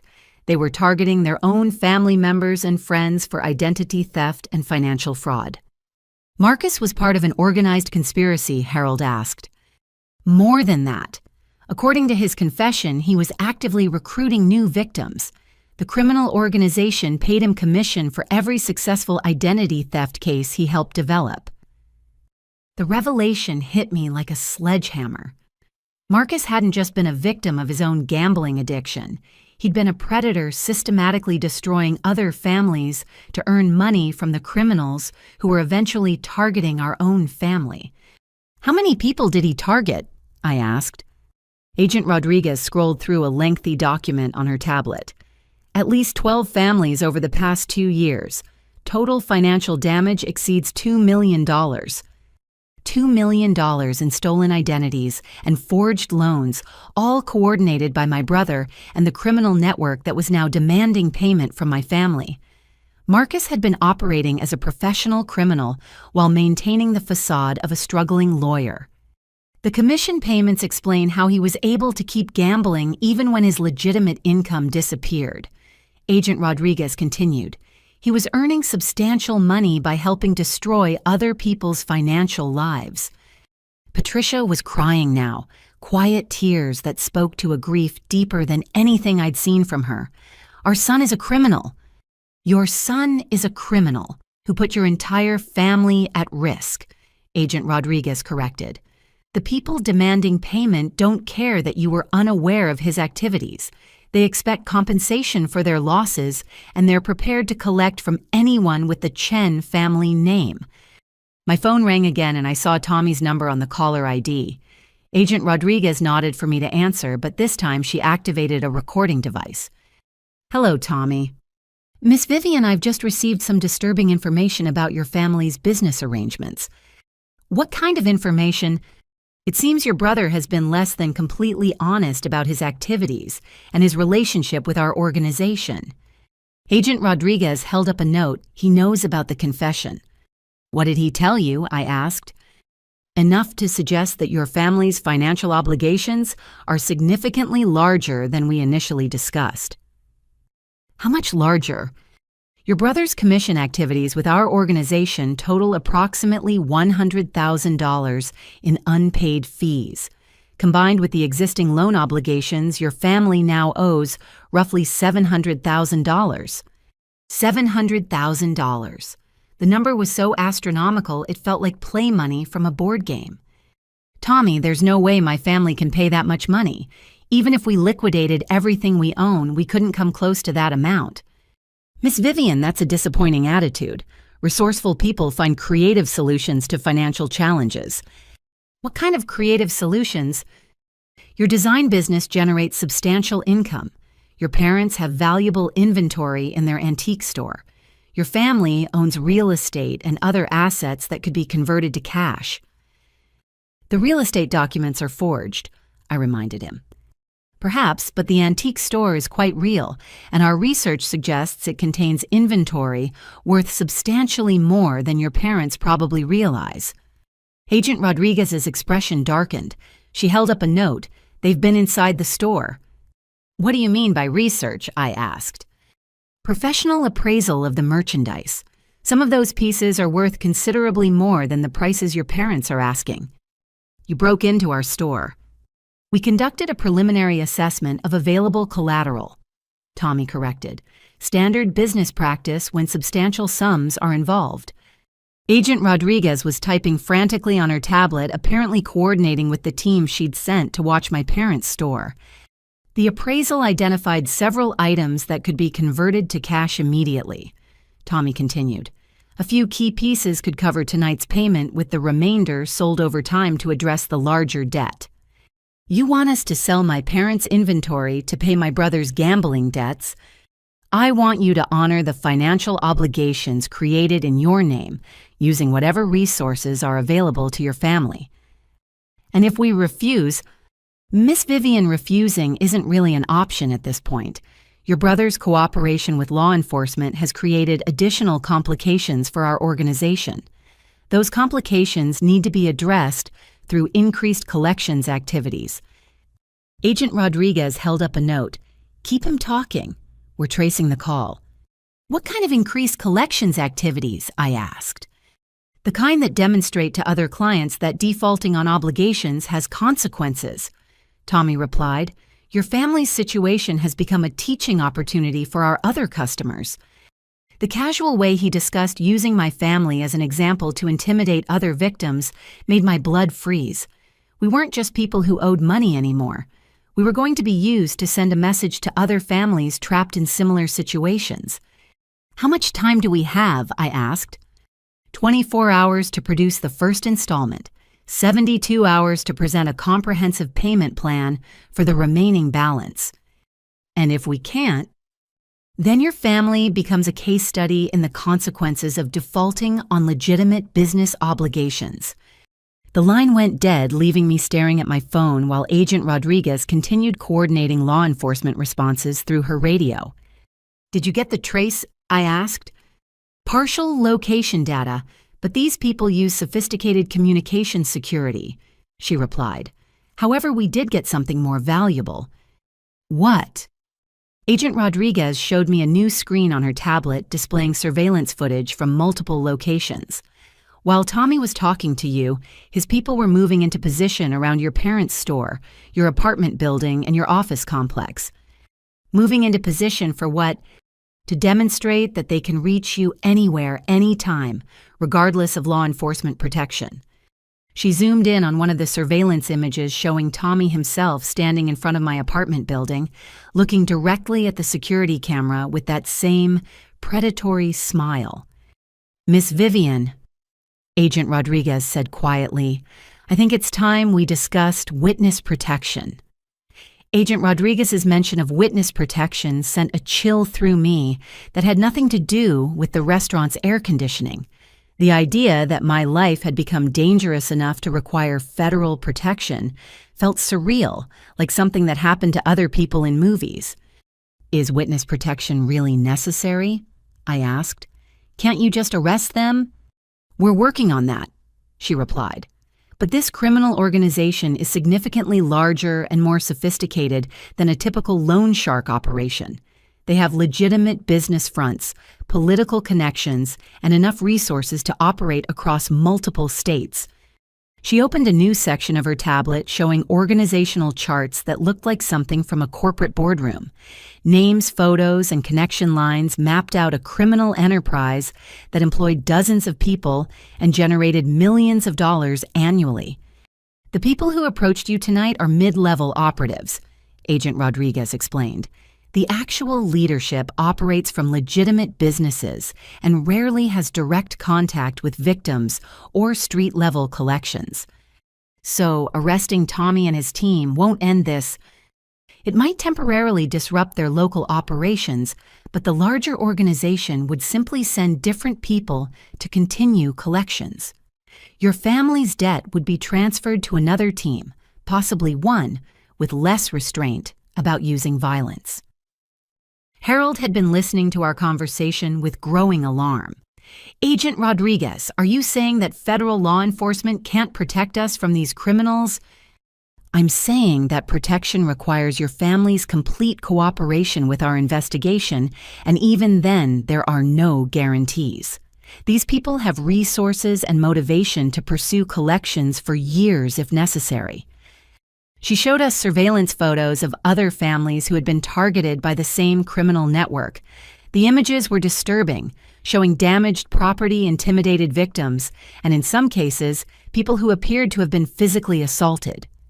"This organization doesn't forget debts, and they don't accept partial payments as final settlements," Agent Rodriguez continued. "Once you're in their system, you're expected to pay in full plus interest plus fees plus penalties for any delays or complications." Patricia was staring at the surveillance photos with obvious terror. "What happened to these other families?" "Different outcomes," Agent Rodriguez said grimly. "Some managed to pay the full amounts and were released from their obligations. Others had their homes vandalized, their businesses destroyed, their family members threatened or attacked. And the ones who cooperated with law enforcement, mixed results. A few families entered witness protection and successfully relocated to other states. Others tried to fight the charges publicly and faced escalating retaliation until they either paid or disappeared." The casual mention of people disappearing made my hands shake. This wasn't just about money anymore. This was about survival. "What kind of cooperation would you need from us?" I asked. Agent Rodriguez pulled out a formal document and placed it on the table. "Complete financial disclosure, including access to all bank accounts, business records, and asset documentation. Testimony before a federal grand jury about your brother's activities and the criminal organization's operations. Participation in recorded phone calls, and possibly in-person meetings with the suspects." "Recorded meetings, you mean wearing a wire?" "Among other surveillance techniques. We need evidence of the organization's operations that will stand up in federal court. Your family's case could be the key to dismantling their entire network." Harold leaned back in his chair, looking overwhelmed by the scope of what was being asked. "And if we refuse to cooperate, then you're on your own against people who have demonstrated they're willing to use violence to collect money," Agent Rodriguez said bluntly. "Federal law enforcement can't provide protection to people who won't help us build cases against criminals. So our choices are cooperating with the FBI or hiding from criminals for the rest of our lives. Or paying $700,000 plus interest," Agent Rodriguez added. "Though based on what we know about this organization, even full payment might not guarantee your safety." "What do you mean?" Patricia asked. Agent Rodriguez showed us another document, this one detailing the criminal organization's business model. They deliberately create situations where victims can never fully satisfy their obligations. Interest rates change fees, multiply new charges appear regularly. It's designed to keep people trapped in debt permanently. So even if we somehow raised $700,000, they'd find reasons to demand more money." "Almost certainly. Your family has proven to be a reliable source of income, and your brother's cooperation with law enforcement has made you targets for retaliation. From their perspective, you represent both immediate profit and long-term example making." My phone buzzed with another text message, this one containing photos that made my stomach turn. Someone had broken into my apartment and destroyed most of my furniture. My computer equipment, the tools I used to run my design business, had been smashed beyond repair. They're moving faster than expected, Agent Rodriguez said after seeing the photos. This level of immediate retaliation suggests they're either planning to escalate quickly or they're trying to pressure you into paying before we can build a case against them. How quickly could they escalate? I asked. Based on similar cases, anywhere from hours to days. These people operate on business timelines, not legal timelines. They want results fast. Agent Rodriguez received a call on her radio and stepped away from the table to respond. When she returned, her expression was grim. "There's been another development," she said. "Your brother wants to expand his cooperation with our investigation." "What kind of expansion?" "He's offering to provide detailed information about the organization's leadership, their financial operations, and their methods for targeting new victims. In exchange, he wants consideration for reduced charges and protection for his family." "Protection for his family," I repeated. "He's the one who put us in danger." Nevertheless, his information could be invaluable for dismantling this criminal network. The question is whether your family is willing to accept the risks that come with being associated with a cooperating witness. Patricia looked confused. "What kind of risks?" "Cooperating witnesses and their families become high-priority targets for retaliation. The criminal organization will assume you're all working with law enforcement, which makes you threats that need to be eliminated." "Eliminated?" Harold's voice was barely a whisper. "These people have killed cooperating witnesses before," Agent Rodriguez said, matter-of-factly. "If your brother provides testimony that leads to major arrests, your entire family could be marked for assassination." The restaurant felt like it was spinning around me. In the space of a few hours, I'd gone from dealing with family financial drama to facing potential murder by organized criminals. The successful business I'd built, the stable life I'd created, the future I'd planned had all become irrelevant in the face of immediate survival concerns. "What would witness protection involve exactly?" I asked. "New identities, relocation to a different state, complete severance of contact with anyone from your previous lives," Agent Rodriguez explained. "Your business, your friends, your professional reputation, all of it would have to be abandoned." "Forever?" "Potentially. Depending on how successful we are at prosecuting the criminal organization, you might eventually be able to resume limited contact with your previous life. But there are no guarantees." Harold stood up and began pacing around the empty restaurant, his face reflecting the impossible choice we were facing. "So, we can cooperate with the FBI and spend the rest of our lives hiding from criminals, or we can refuse to cooperate and spend the rest of our lives hiding from criminals. Or you can pay the $700,000 and hope they honor their agreement to leave you alone," Agent Rodriguez said, "though, as I mentioned, that outcome is statistically unlikely." "Where would we get $700,000? Patricia asked. "Even if we sold everything we own, we couldn't raise that much money." Agent Rodriguez consulted her tablet again. "Actually, there's something you need to know about your financial situation. The criminal organization's research into your family's assets was quite thorough." She showed us documents I'd never seen before, property records and financial statements that painted a very different picture of my parents' wealth than the struggling business owners they'd pretended to be. "Your antique store inventory is worth significantly more than you've been reporting," Agent Rodriguez said. "Professional appraisals suggest a value of over $400,000. Harold's face went white. "That's impossible." "Is it? Because our investigation found several pieces in your inventory that are worth individual amounts exceeding $50,000. She showed us photographs of items from my parents' store with detailed appraisal information attached to each image. A Civil War-era desk, $75,000.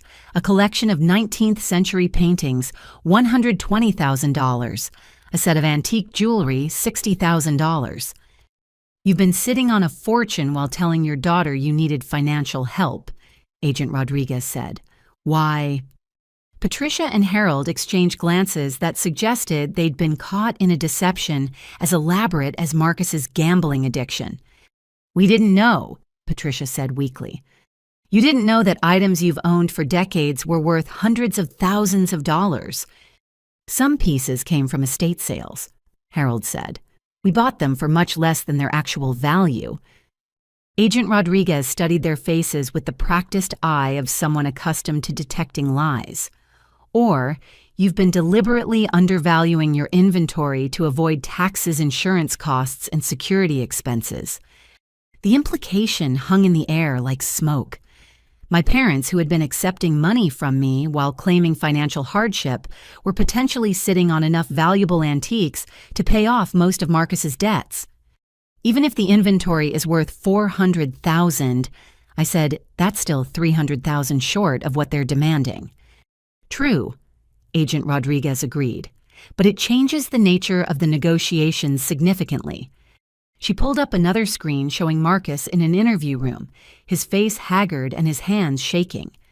"Your brother has been providing detailed information about the criminal organization's operations.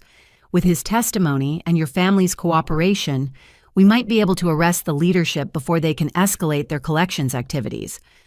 "How long would that take?" I asked. "Weeks, possibly months, which means your family would need protection during the investigation period. And if the prosecution fails, then you'd be in significantly more danger than you are right now because the criminal organization would know you'd been actively working against them." Harold returned to the table and sat down heavily.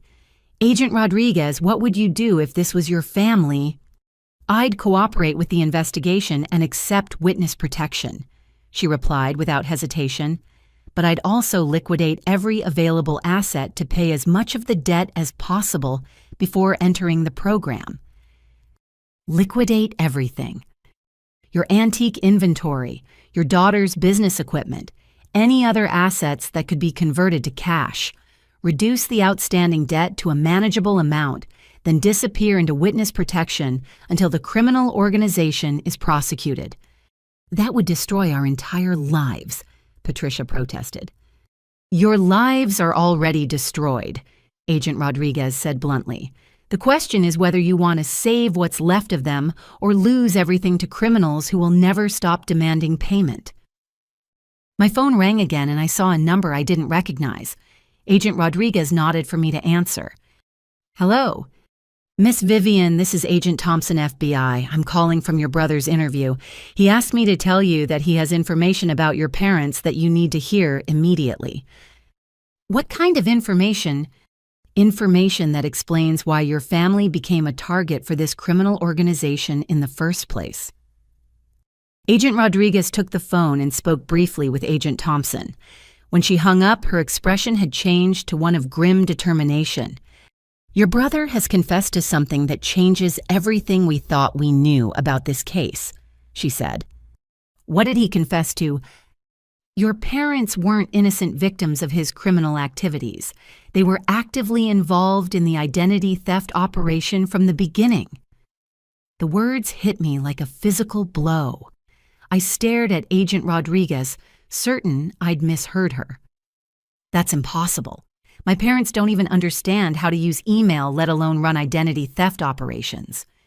"According to your brother's confession, your father has been working with the criminal organization for over 2 years, Agent Rodriguez replied. "He's been providing them with information about wealthy customers who visit the antique store." I looked at Harold, whose face had gone from pale to gray. Patricia was staring at her husband with an expression of growing horror, as if she was seeing him clearly for the first time. "That's a lie," Harold said, but his voice lacked conviction. "Marcus is trying to shift blame to protect himself." Agent Rodriguez opened a new section of her tablet showing surveillance photos taken inside my parents' antique store. The images showed Harold meeting with men I recognized from the parking lot, including Tommy and his scarred associate. "These photographs were taken over the past 6 months," she explained. "Your father has been having regular meetings with members of the criminal organization, providing them with customer information and helping them identify potential identity theft targets." "Dad, I whispered, feeling like the world was tilting sideways. Harold's shoulders sagged in defeat. It wasn't supposed to hurt anyone. They just wanted information about customers who might be interested in private sales. Private sales of what? Agent Rodriguez asked. Stolen merchandise, Patricia said quietly, her voice filled with disgust. You've been helping them fence stolen goods through our store. Agent Rodriguez showed us additional surveillance footage, this time from outside the antique store. The videos showed Harold accepting boxes and packages from the same men who had threatened me in the parking lot. Your father has been using the antique store as a front for laundering stolen items, she explained. Expensive pieces stolen from homes and businesses were brought to your store, given false provenance documentation, and sold to unsuspecting collectors.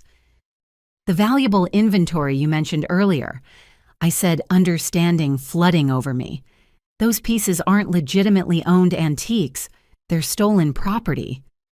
According to your brother's statement, approximately 60% of your parents' current inventory consists of items stolen during home invasions that your father helped coordinate.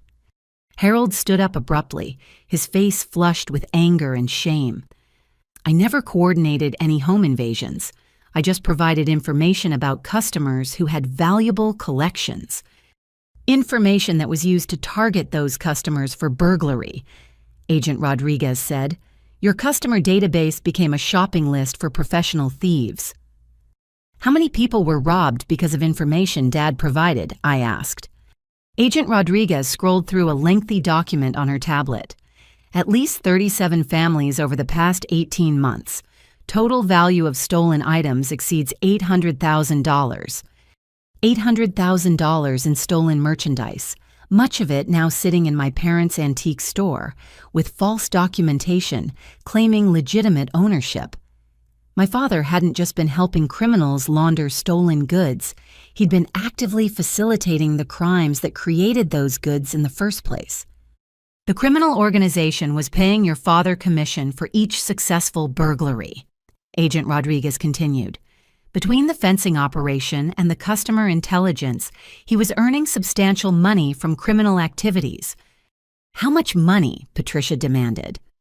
According to financial records we've recovered, your husband received over $60,000 in payments from the criminal organization last year. Patricia turned to Harold with an expression of pure fury. $60,000! While I've been worrying about keeping the lights on and making mortgage payments, you've been earning $60,000, helping criminals rob our customers. It wasn't that simple, Harold protested. The store was failing. We were going to lose everything. When Tommy first approached me, he offered a simple business arrangement, help them identify valuable pieces and earn commission on private sales. Private sales to people who had no idea they were buying stolen property, Agent Rodriguez said. I didn't know they were planning burglaries, Harold insisted. I thought they were legitimate dealers who wanted information about collectors and valuable pieces. Agent Rodriguez showed us recorded phone conversations between Harold and various members of the criminal organization. The audio quality was crystal clear, and there was no mistaking my father's voice providing detailed information about customers' security systems, daily schedules, and valuable collections. In this conversation from 3 months ago, she said, playing a particularly damning recording, your father is describing a customer's home security system and explaining when the family usually goes on vacation. Harold's voice filled the empty restaurant. The Hendersons have that new electronic system, but they never set it during the day. Martha comes home for lunch every Tuesday and Thursday around noon. They're planning a trip to Europe next month, probably be gone for 2 weeks. That information was used to burglarize the Henderson home while they were at lunch, Agent Rodriguez explained. $37,000 in jewelry and art were stolen. Some of those items are currently in your store's inventory. I felt sick. The successful antique business my parents had used to justify their requests for financial help was actually a criminal front operation.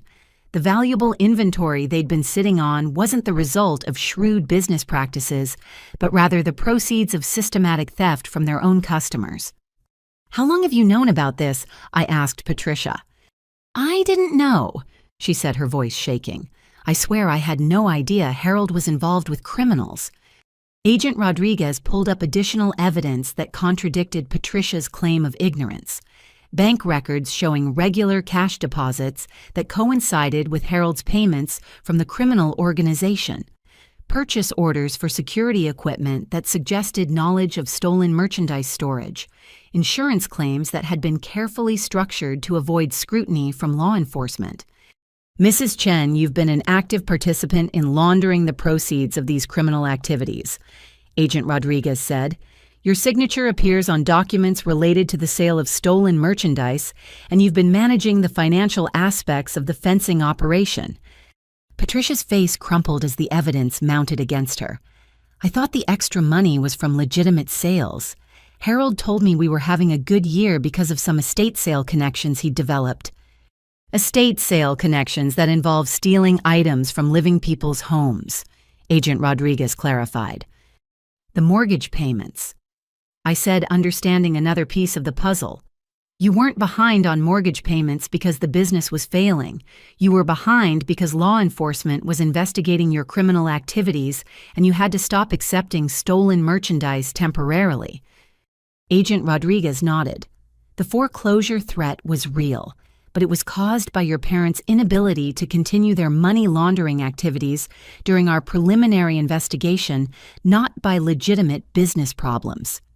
Harold sank back into his chair, looking like a man who'd aged 10 years in the past hour. I never meant for any of this to happen. The store really was failing, and when Tommy offered to help, I thought it was just a business opportunity. An opportunity that required you to betray your customers' trust and facilitate crimes against people who considered you a friend, Agent Rodriguez said.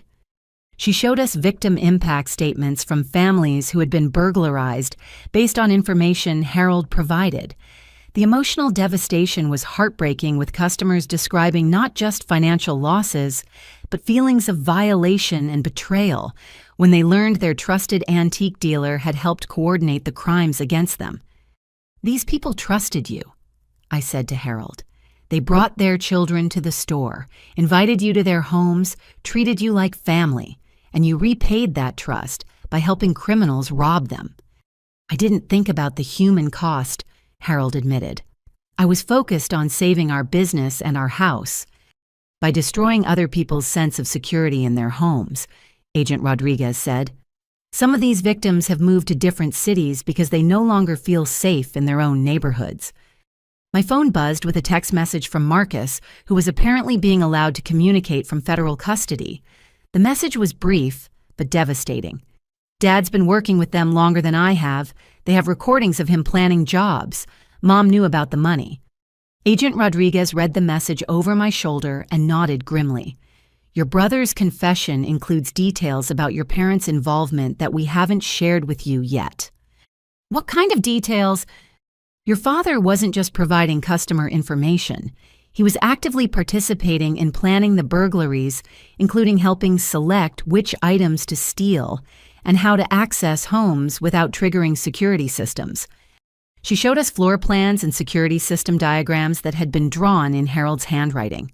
The documents detailed entry points, valuable item locations, and timing information that would allow burglars to work efficiently and avoid detection. Your father essentially created customized burglary plans for each target, Agent Rodriguez explained. He used his knowledge of antiques and home security to maximize the value of stolen items while minimizing the risk of getting caught. And Mom really didn't know, I asked. Your mother was managing the financial side of the operation, Agent Rodriguez said. She was responsible for creating false documentation for stolen items, coordinating sales to unsuspecting buyers, and laundering the proceeds through legitimate business accounts. Patricia was crying now, but I found myself feeling no sympathy for her tears. She'd been living off the proceeds of crimes committed against innocent families while accepting money from me and pretending to be struggling financially. How much money did you steal from people? I asked my parents. We didn't steal anything, Harold protested. We just provided information and helped with documentation. You facilitated thefts totaling over $800,000, Agent Rodriguez corrected. From a legal standpoint, you're as responsible for those crimes as the people who actually broke into homes. And from a moral standpoint, I added, you're worse because those people trusted you. Agent Rodriguez received another call on her radio and stepped away to respond. When she returned, her expression was more serious than ever. There's been a significant development, she said. Based on your brother's confession and the evidence we've gathered about your parents' activities, we're prepared to offer your family a deal. What kind of deal? Complete cooperation with our investigation, including testimony against the criminal organization's leadership in exchange for reduced charges and witness protection. What would the charges be? Patricia asked. For your husband, conspiracy to commit burglary, money laundering, racketeering, and operating a criminal enterprise. He's looking at 15 to 20 years in federal prison. Harold's face went white. 20 years! For your wife, money laundering, conspiracy, and accessory after the fact. Probably 8 to 12 years. And for Marcus, your son is facing similar charges plus identity theft and wire fraud. Without cooperation, he's looking at 12 to 15 years. Agent Rodriguez paused to let the severity of the charges sink in. With full cooperation and successful prosecution of the criminal organization, we might be able to reduce those sentences significantly. How significantly? I asked. Your parents might face 3 to 5 years each with possibility of early release for continued cooperation. Your brother might face 5 to 8 years, depending on how valuable his testimony proves to be. And me. You're a victim, not a suspect, Agent Rodriguez said. But as a victim, you're also a potential witness whose testimony could be crucial for prosecuting both the criminal organization and your family members. So, I'd have to testify against my own parents and brother. You'd be testifying about the crimes they committed, including the identity theft that victimized you and the criminal activities that put your life in danger. I looked at my parents sitting across from me with shame and fear written across their faces. 2 hours ago, I'd thought they were struggling business owners who needed my financial help. Now I knew they were criminals who'd been earning money by helping other criminals rob innocent people. What happens if we refuse the deal? Harold asked. You face the full charges without any possibility of reduced sentences, Agent Rodriguez replied. And the criminal organization continues targeting your family for collections, except now they know you've been arrested and are likely to cooperate with law enforcement anyway. So we're trapped, Patricia said. You trapped yourselves when you chose to commit crimes, Agent Rodriguez said bluntly. Now the question is whether you want to take responsibility for those choices and help us protect other potential victims, or whether you want to face the consequences alone while criminals continue threatening your family. My phone rang again, and I saw Tommy's number on the caller ID. Agent Rodriguez nodded for me to answer, but this time she activated recording equipment and gestured for several other agents to listen in. Hello, Tommy. Miss Vivian, I've just received some very interesting information about your family's business activities. What kind of information? It seems your parents have been operating a very successful enterprise in partnership with our organization, much more successful than any of us realized. Agent Rodriguez held up a note. He knows about the arrests. I don't know what you're talking about, I said. Miss Vivian, please don't insult my intelligence. Your father has been one of our most valuable business partners for over 2 years. The merchandise he's helped us acquire has generated substantial profits for everyone involved. Those profits came from stealing from innocent people. Those profits came from identifying undervalued assets and transferring them to more appreciative owners, Tommy corrected. Your father understood the business model perfectly. Agent Rodriguez held up another note. Keep him talking. What does this mean for the debt situation? I asked. It means your family's obligations are significantly more complicated than a simple loan repayment, Tommy replied. Your parents have been partners in a criminal enterprise which makes them responsible for the entire operation's liabilities. What kind of liabilities? When law enforcement disrupts business activities, partner organizations expect compensation for lost revenue and increased risks. Your family's cooperation with the FBI has cost our organization substantial money. Agent Rodriguez was typing frantically on her tablet, apparently coordinating with other law enforcement teams. How much compensation? I asked. $2 million payable immediately, plus ongoing payments to compensate for future lost revenue. $2 million. The number was so absurd it felt like play money, but Tommy's voice carried the same casual certainty he'd used when discussing much smaller amounts. That's impossible, I said. No one has that kind of money. Your parents' business partners certainly do, Tommy replied. Criminal enterprises generate substantial cash flow when properly managed. My parents are under federal arrest, I pointed out, which makes their business obligations your responsibility as their next of kin. Agent Rodriguez held up a note. We're ready. Miss Vivian. Tommy continued, you have 48 hours to produce the first payment installment, $100,000 as a gesture of good faith while we negotiate the remaining balance. And if I refuse, then your family becomes a case study in what happens when criminal partners cooperate with law enforcement. The line went dead, but Agent Rodriguez was smiling for the first time since I'd met her. We got him, she said. Full recording of criminal threats, extortion, and conspiracy, plus GPS tracking data that led us directly to their current location. Does that mean it's over? It means the immediate threat is neutralized, she replied. But Miss Vivian, your family's problems are far from over. You're going to need legal representation, and you're going to need to make some very difficult decisions about your future.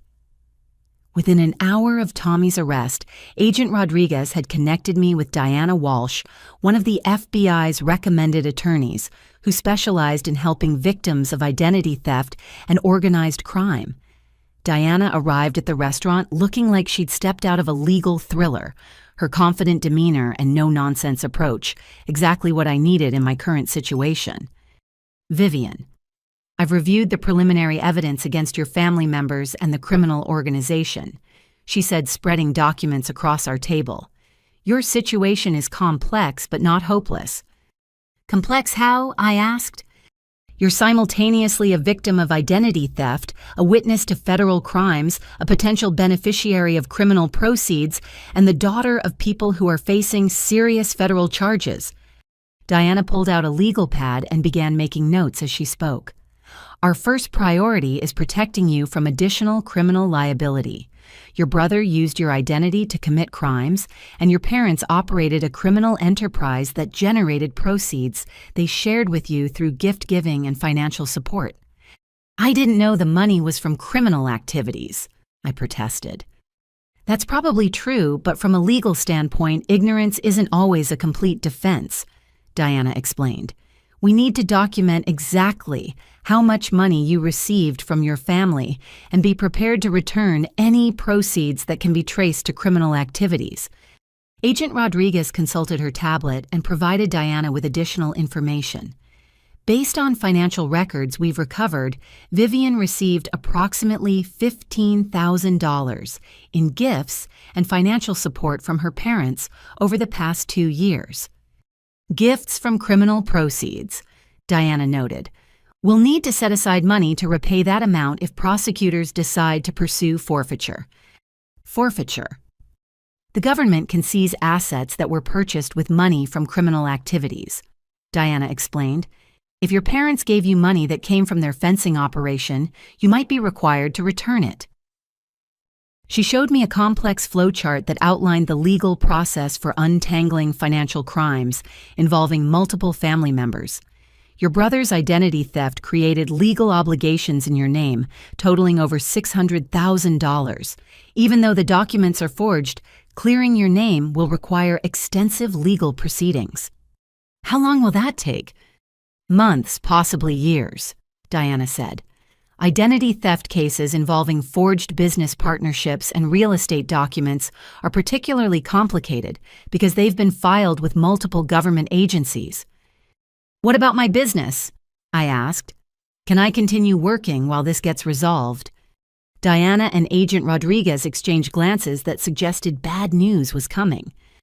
"Your business reputation has been compromised by the criminal investigation," Diana said gently. "When news of your family's arrests becomes public potential, clients may question your integrity and reliability." "Even though I'm a victim?" "Unfortunately, yes. Business relationships depend on trust, and being associated with federal criminal charges, even as a victim, can damage professional credibility." Agent Rodriguez pulled up additional information on her tablet. "There's another complication. The TechCorp contract you mentioned was obtained partly because your father provided inside information about competing bids." My heart sank. "What kind of inside information?" "Your father had contacts in the antique and art world who gave him access to information about other design firms' proposals. He shared that information with your brother, who passed it along to you without revealing the source." "I never asked for inside information," I protested. "According to the evidence we've recovered, your brother sent you emails containing details about your competitors' pricing and design concepts," Agent Rodriguez said. "You used that information to develop proposals that undercut their bids." Diana was taking notes rapidly, her expression growing more concerned as the scope of my legal problems became clear. This could constitute bid rigging or unfair business practices, even if you didn't know the information was obtained illegally. "So I might lose the TechCorp contract." "You'll almost certainly lose it," Diana said. "Companies don't want to be associated with federal criminal investigations, and TechCorp will probably terminate the contract to protect their own reputation." I felt like I was drowning in quicksand, with each revelation pulling me deeper into legal and financial disaster. The successful business I'd built, the financial independence I'd achieved, the professional reputation I'd earned, were all being destroyed by my family's criminal activities. "What are my options?" I asked.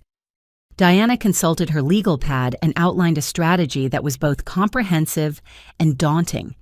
"First, we file identity theft reports with all relevant agencies to begin clearing your name from the forged documents. Second, we cooperate fully with the federal investigation to establish your victim status. Third, we voluntarily return any money you received that might have come from criminal activities." "How much money are we talking about?" "Potentially everything your family gave you over the past 2 years, plus any business advantages you gained from the inside information. Total exposure could be $30,000 to $40,000. Agent Rodriguez added another complication. "There's also the matter of the criminal organization's ongoing threats. Even with the arrests we made tonight, this network has resources to continue pursuing collections from your family." "What kind of resources?" "Other operatives in different cities legitimate business fronts that can apply financial pressure, and corrupt contacts in various industries who can damage your professional reputation." Diana nodded grimly. "Criminal organizations often use legal system manipulation as a weapon against victims who cooperate with law enforcement. They might file false lawsuits, make false reports to professional licensing boards, or use identity theft to damage your credit and business relationships. So fighting back legally might make things worse." "In the short term, yes," Diana admitted. "But in the long term, it's the only way to clear your name and build a legitimate future." Agent Rodriguez's radio crackled with an update from the field teams. She listened to the report and then turned back to us with mixed news. "We've arrested 6 members of the criminal organization tonight, including Tommy and his immediate associates," she said. "However, we have evidence suggesting the network extends far beyond the people we've apprehended." "How far beyond?" "Multiple states, possibly multiple countries. This organization has been operating for at least 5 years, generating millions of dollars annually through identity theft fencing operations and extortion schemes." Diana was already thinking like a prosecutor. "How many other families have been victimized?" "At least 50 that we know of," Agent Rodriguez replied. "Possibly hundreds when we include indirect victims of the burglary and fraud schemes." "So Vivian's case is part of a much larger prosecution effort." "Exactly. which could work in her favor if she's willing to cooperate fully with the investigation. Diana explained how cooperation agreements worked in federal criminal cases. By providing testimony and evidence against the criminal organization, you could secure immunity from prosecution for any unknowing participation in criminal activities. What would I have to testify about?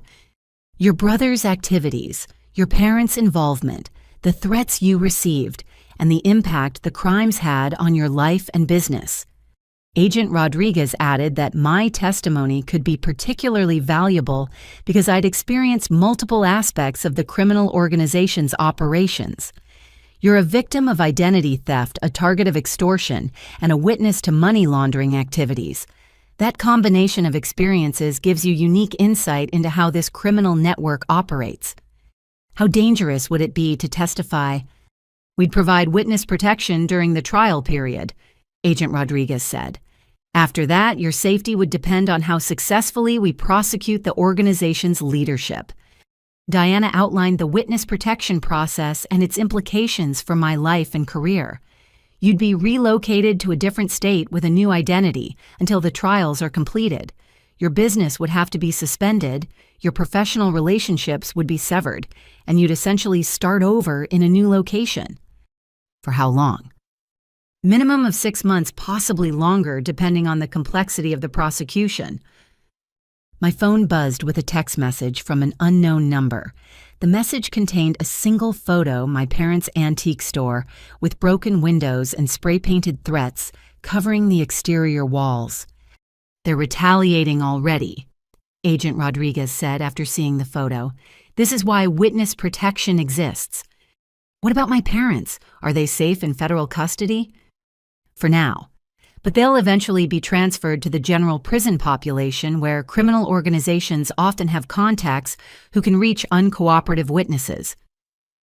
Diana was studying the photo of the vandalized store with obvious concern. This level of immediate retaliation suggests the criminal organization is more sophisticated and vindictive than typical street-level criminals. What does that mean for my decision about cooperation? It means you're already a target regardless of what you decide to do, Agent Rodriguez said. Cooperating with our investigation gives you the best chance of long-term safety, but it also requires accepting short-term risks and major life disruptions. Diana pulled out a cooperation agreement document and placed it on the table. This is a standard federal witness cooperation agreement. It provides immunity from prosecution for any crimes you may have unknowingly participated in, but it also commits you to full cooperation with the investigation and prosecution. What constitutes full cooperation? Complete financial disclosure testimony before grand juries and at trial participation in recorded communications with suspects and assistance with any other investigative activities that prosecutors deem necessary. Agent Rodriguez added that cooperation agreements were not reversible decisions. Once you sign this document, you're committed to seeing the prosecution through to completion, regardless of how long it takes or what personal costs you incur. And if I don't cooperate, then you face the legal consequences alone while continuing to be a target for criminal retaliation, Diana said bluntly.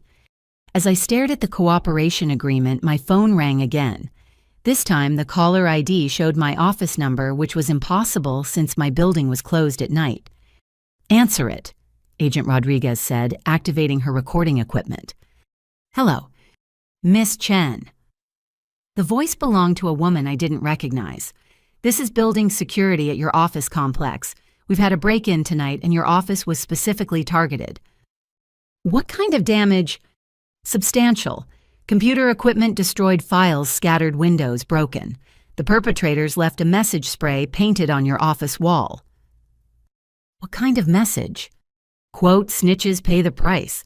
Tell the FBI we're just getting started. End quote. Agent Rodriguez was already coordinating a response through her radio, dispatching crime scene teams to my office building. Miss Chen, there's one more thing, the security guard continued. The perpetrators accessed your client files and contact information. They may have obtained personal information about your customers and business partners. The implication hit me like a sledgehammer. The criminal organization wasn't just targeting me. They were preparing to target anyone associated with my business. My clients, my professional contacts, even my suppliers could become victims of retaliation designed to pressure me into paying money I didn't owe. Diana, I said after hanging up, I think I need to sign that cooperation agreement. Within hours of signing the cooperation agreement, FBI forensic accountants arrived to begin a comprehensive audit of my design business. What they discovered was both humiliating and terrifying, revealing how deeply my family's criminal activities had penetrated every aspect of my professional life. Agent Sarah Martinez, a financial crimes specialist, spread out documents across my parents' dining table in their house, which had become an impromptu command center for the investigation. The scope of evidence she'd assembled was overwhelming. Vivian, your business has been compromised in ways you never realized. She began opening a laptop filled with financial records.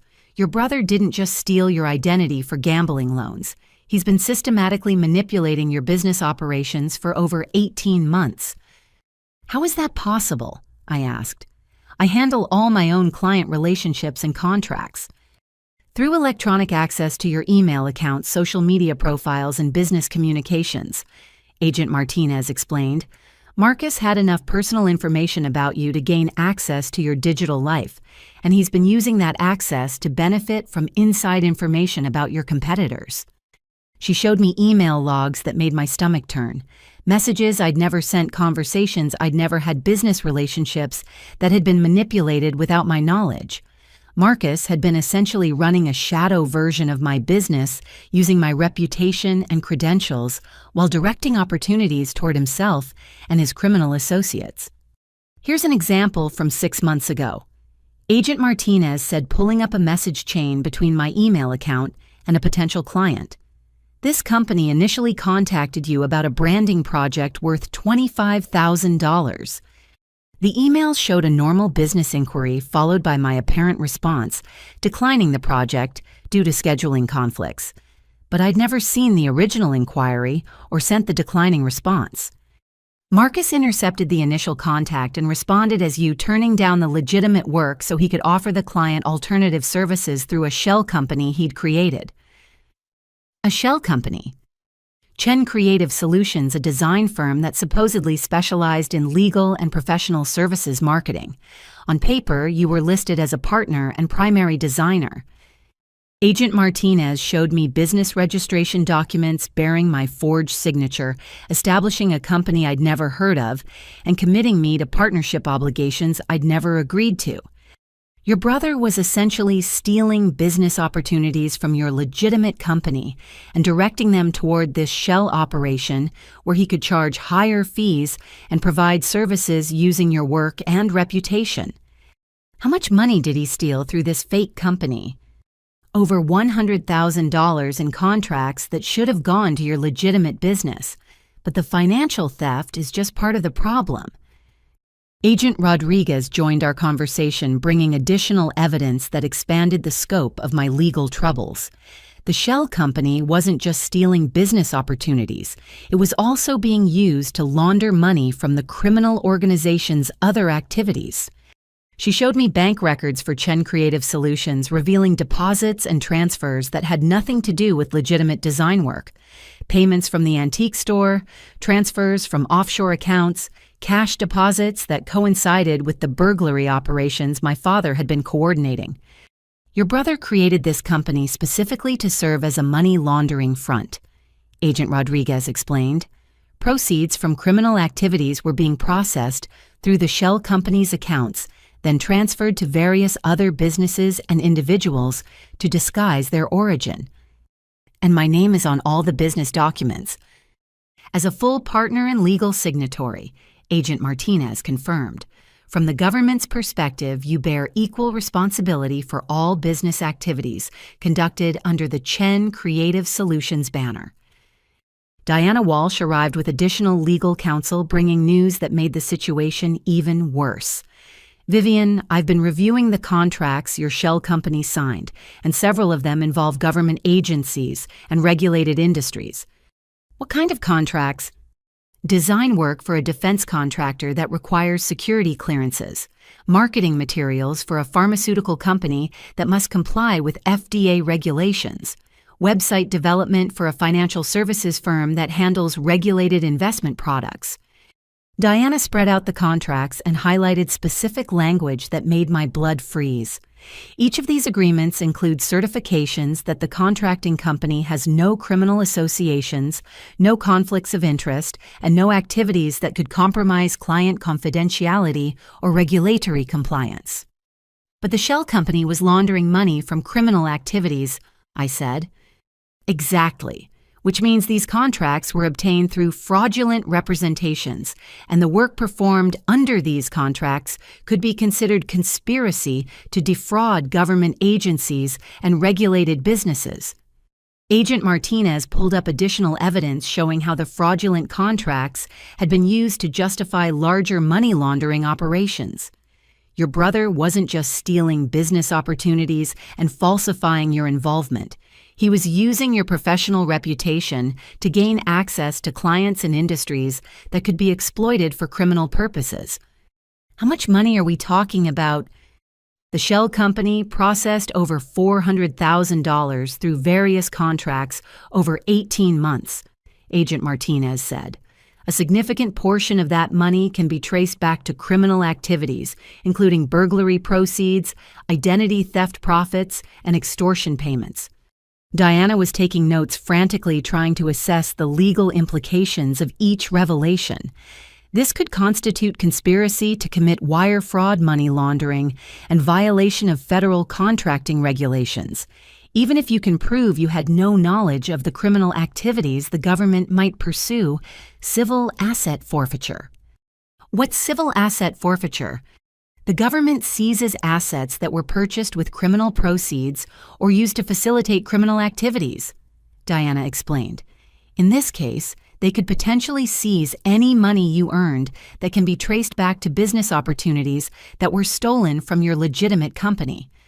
Agent Rodriguez added that the asset forfeiture process could extend beyond just money. Your business equipment, intellectual property, even your professional credentials could be subject to seizure if they were used in connection with criminal activities. But I didn't know about any criminal activities. Unfortunately, asset forfeiture doesn't require criminal intent, Diana said.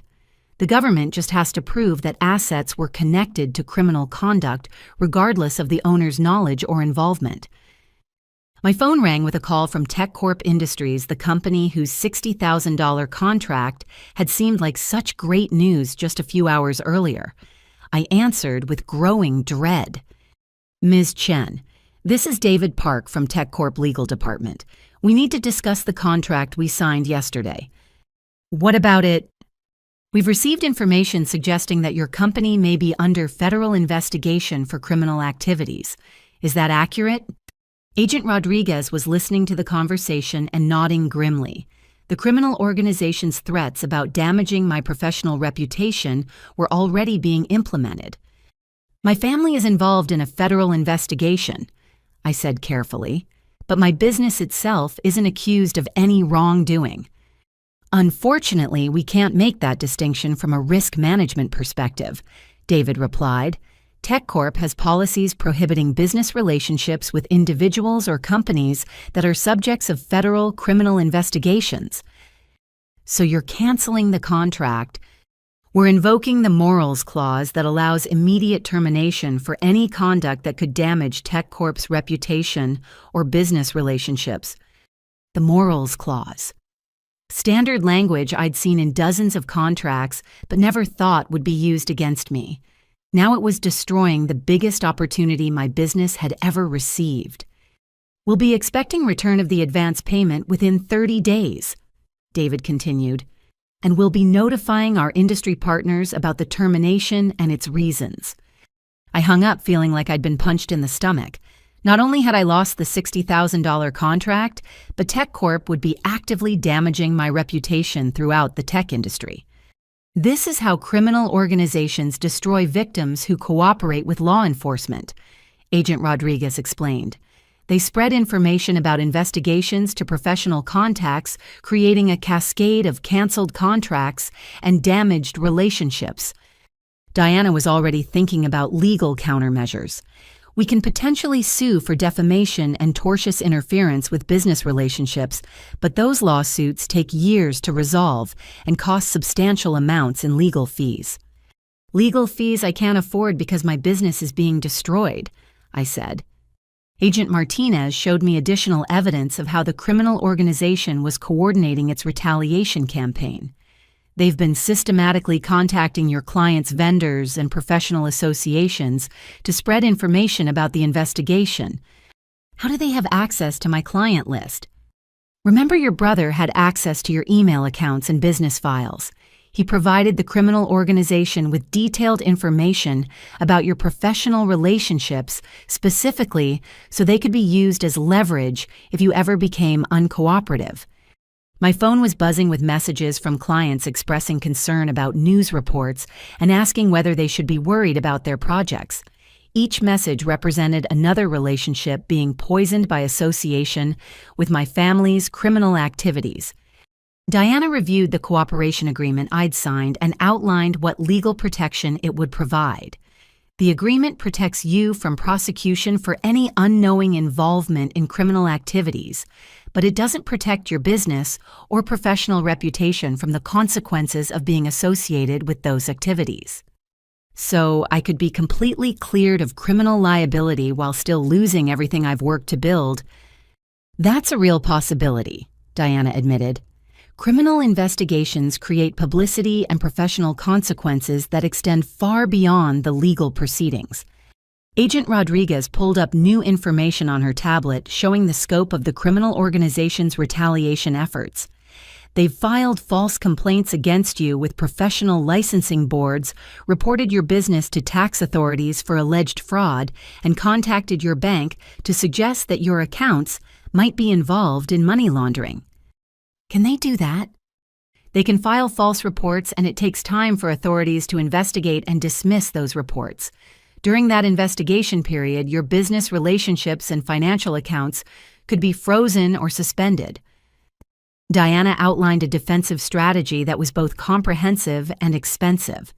We'll need to respond to each false report with documentation, proving your innocence, hire forensic accountants to audit your business records, and potentially sue the criminal organization for defamation and harassment. How much will that cost? Conservatively, $50,000 to $75,000 in legal and accounting fees, assuming the case resolves within 6 months. I calculated quickly. My business was being systematically destroyed. My largest contract had been canceled. My professional reputation was under attack, and I needed to spend $50,000 on legal fees to defend against false accusations. The successful life I'd built was disappearing faster than I could process. There is one piece of potentially good news, Agent Martinez said. Your legitimate business records are clean.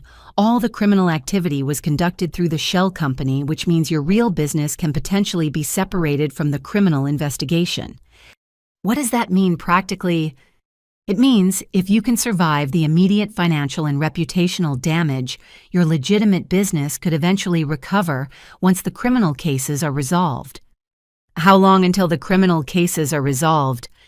18 months to 2 years for federal prosecutions of this complexity, Agent Rodriguez said. 2 years of defending against false accusations, fighting to preserve my professional reputation, and struggling to maintain financial stability while my family's crimes continued generating legal problems. The cooperation agreement protected me from prosecution, but it couldn't protect me from the devastating collateral damage of being associated with federal criminal investigations. My phone rang again this time with a call from Patricia, who was being allowed to make phone calls from federal detention. Vivian, she said, her voice shaking with fear and guilt. I need to tell you something important about the criminal organization, something that could help the FBI's investigation. What is it? I've been recording conversations with Harold and Marcus for months. I knew they were involved in criminal activities, and I was gathering evidence to protect myself. Agent Rodriguez's eyes widened with interest. If Patricia had recordings of my father and brother discussing their criminal activities, those recordings could provide crucial evidence for prosecuting the entire criminal network. Where are these recordings? Agent Rodriguez asked. Hidden in a safety deposit box at First National Bank, Patricia said.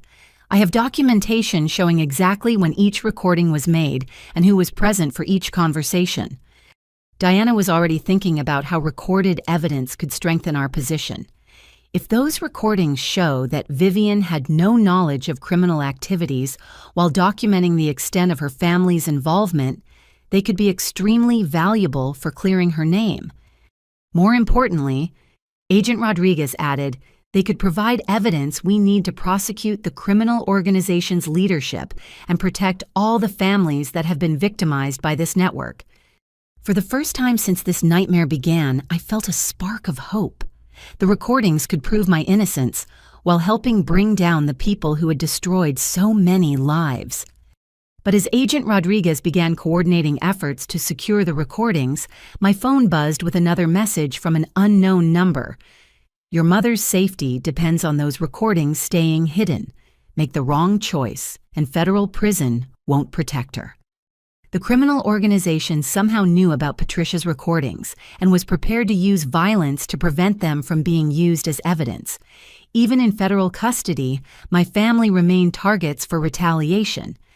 Agent Rodriguez immediately placed Patricia in protective isolation after the threat, while a team of federal marshals secured the safety deposit box containing her recordings. What they found inside was a treasure trove of evidence that would reshape the entire investigation. Patricia had been recording conversations for 8 months, not just with Harold and Marcus, but with members of the criminal organization who had visited the antique store for business meetings. Her foresight in documenting criminal activities had created an evidential goldmine that could dismantle the entire network. Your mother is much smarter than anyone realized, Diana told me as we reviewed transcripts of the recordings. She understood that her husband and son were involved in something dangerous, and she systematically documented every aspect of their criminal activities. The recordings revealed the true scope of the criminal organization's operations. They weren't just running identity theft and fencing schemes. They were operating a sophisticated money laundering network that processed millions of dollars annually for various criminal enterprises. Listen to this conversation between your father and Tommy from 6 weeks ago, Agent Rodriguez said, playing one of Patricia's recordings. Harold's voice filled the room. The Hendersons are planning another European vacation in September. 3 weeks in Italy and France. House will be empty except for twice daily security checks. Tommy's voice responded, perfect timing. That Monet reproduction in their dining room is worth at least $40,000 on the private market, plus whatever jewelry Mrs. Henderson keeps in the master bedroom safe. She keeps the combination written on a note inside her jewelry box, Harold added. Saw it when I was there for the estate appraisal last month. Your father was providing detailed intelligence about customers' security arrangements, valuable items, and personal habits, Agent Rodriguez explained. This recording alone establishes conspiracy to commit burglary and evidence of premeditated criminal planning. Diana was studying additional transcripts that showed how extensively Marcus had been involved in the identity theft operations. Your brother wasn't just stealing your identity. He was running identity theft schemes for dozens of other families using information your father gathered about antique store customers. How many families? I asked. Based on the recordings, at least 37 families had their identities stolen, using information gathered through the antique store, Agent Rodriguez said. Your family wasn't unique victims. You were part of a systematic criminal enterprise that had been operating for years. Patricia's recordings also revealed something that changed my understanding of her involvement in the criminal activities. In several conversations, she could be heard questioning Harold about suspicious financial transactions and expressing concern about the source of money coming into their business. Listen to this exchange from 4 months ago, Diana said, playing another recording. Patricia's voice, Harold, this cash from Tommy's people doesn't make sense. They're paying us more for storage than those items are worth. Harold's response, Don't ask questions about their business practices. We provide storage space. They pay market rates. Patricia, market rates for stolen merchandise, you mean? I'm not stupid, Harold. I know what this is. Harold, then you know to keep your mouth shut and enjoy the financial stability. Your mother understood the criminal nature of the activities, but felt trapped by financial desperation, Agent Rodriguez explained. The recordings show her repeatedly expressing concern about the illegal activities while feeling unable to stop them. Diana outlined how Patricia's recorded evidence could be used to negotiate better plea agreements for all family members. She documented criminal activities while expressing moral objections to those activities. That combination establishes both cooperation with law enforcement and limited criminal culpability. What does that mean for her charges? Instead of 8 to 12 years for money laundering and conspiracy, she might face 2 to 4 years with possibility of early release for cooperation, Diana said. Agent Rodriguez pulled up additional evidence that the recordings had helped identify. Your mother's documentation allowed us to trace money laundering activities across 6 different states and identify 12 other criminal associates we hadn't known about. 12 other criminals. Members of the organization who were operating similar schemes in other cities. Your mother's recordings provided communication evidence that allowed us to connect criminal activities in multiple jurisdictions. The scope of the criminal network was far larger than anyone had realized. The organization wasn't just targeting families in our city. They were running coordinated operations across multiple states, potentially victimizing hundreds of families through identity theft and burglary schemes. Diana's phone rang with news from federal prosecutors who'd been reviewing Patricia's evidence. The U.S. Attorney's Office wants to offer your mother a cooperation agreement with substantial sentence reduction in exchange for testimony against the organization's leadership. What kind of sentence reduction? Potentially down to 18 months with possibility of serving in minimum security facility and early release for continued cooperation. Agent Rodriguez added that Patricia's cooperation could extend beyond just legal testimony. She has first-hand knowledge of how the organization recruits new criminals' targets, victims, and launders proceeds. That information could help us prevent similar crimes against other families. So Mom could actually help stop other people from going through what we've experienced. Exactly. Her recordings and testimony could be instrumental in shutting down this criminal network permanently. My phone rang with a call from Patricia, who had been briefed on the cooperation agreement being offered by federal prosecutors. Her voice sounded different than I'd ever heard it, stronger and more determined. "Vivian, I need to apologize for everything," she said. "I knew Harold was involved in criminal activities and I should have stopped it or reported it to authorities." "Why didn't you?" "Fear and financial desperation," she admitted.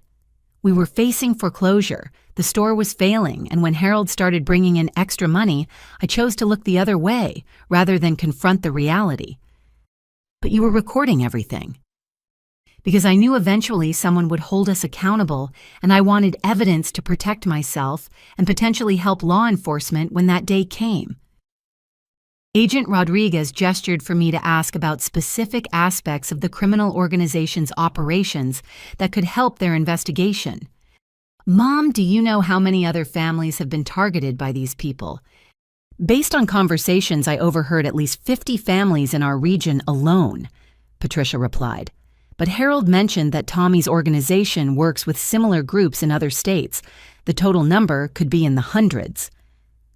Diana was taking notes about potential victim compensation programs that might be available if the government could seize criminal assets. With this level of documentation, we might be able to recover stolen money and return it to victims. "How much money?"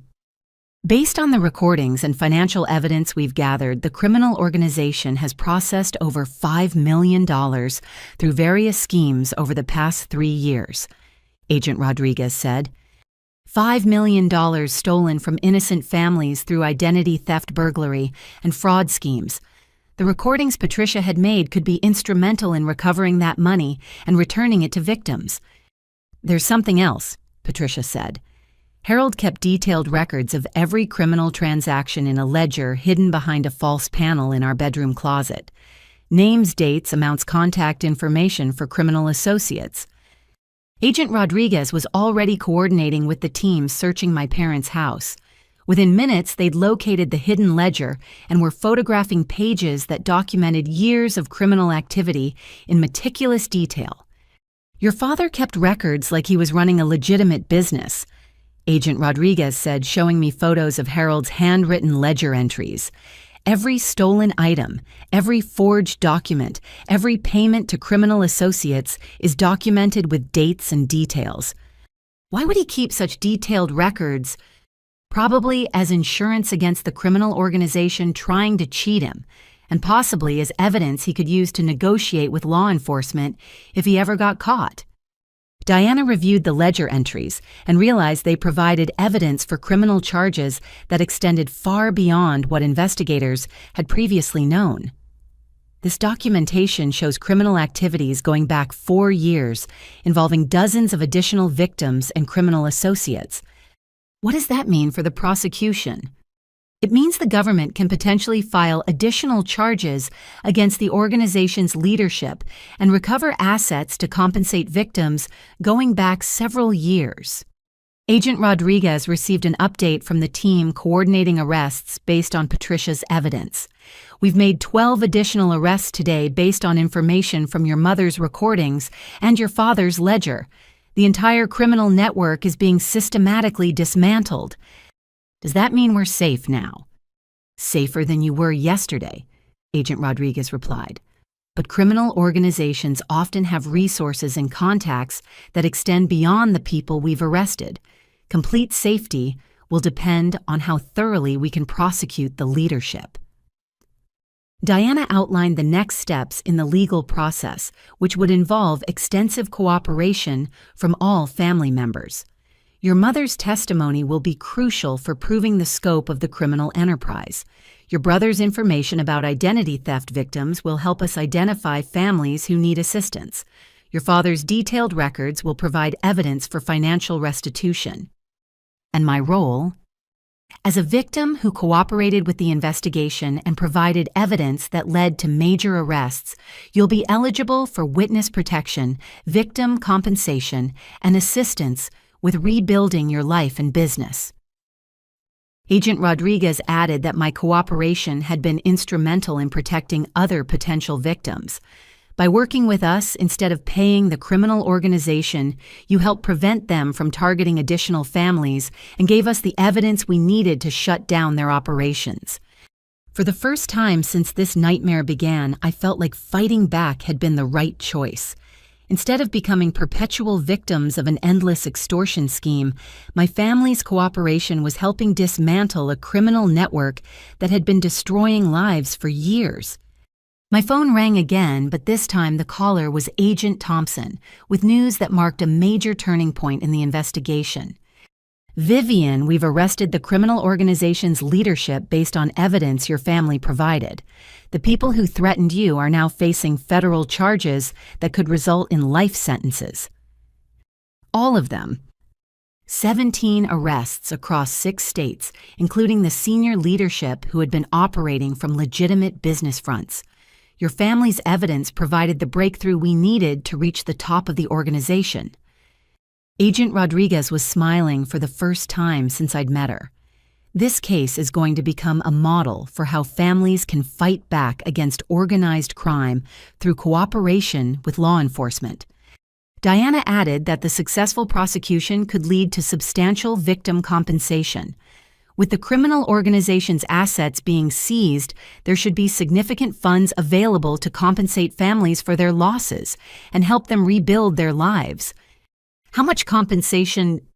"Potentially enough to cover your legal expenses, business losses, and the financial damage caused by the identity theft," Diana said. For the first time in days, I allowed myself to hope that this nightmare might actually have a positive ending.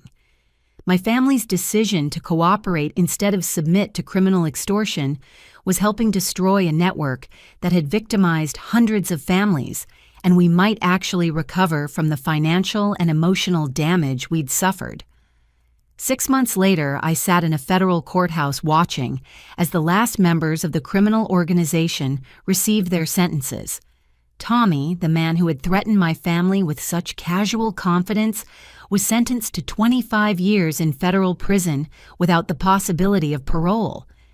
The lead prosecutor, Assistant U.S. Attorney Michael Chen, addressed the court during sentencing with words that gave meaning to everything my family had endured. This criminal organization destroyed hundreds of families through systematic identity theft, extortion, and violence. The courage shown by victims who cooperated with this investigation has prevented countless additional crimes and ensured that these criminals will never again threaten innocent families. Harold received a sentence of 5 years in federal prison, reduced from the potential 20 years he'd originally faced because of his cooperation and Patricia's documented evidence of criminal activities. During his sentencing, he stood before the court and offered an apology that seemed genuine in its remorse. "Your Honor, I betrayed the trust of customers who considered me a friend," he said, his voice shaking with emotion.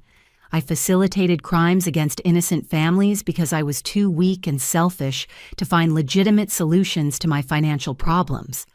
I will spend the rest of my life trying to make amends for the harm I caused." Marcus received 3 years plus mandatory treatment for gambling addiction. His cooperation had been instrumental in identifying dozens of identity theft victims and helping the FBI trace money laundering activities across multiple states. During his sentencing, he specifically addressed me with an apology that brought tears to my eyes.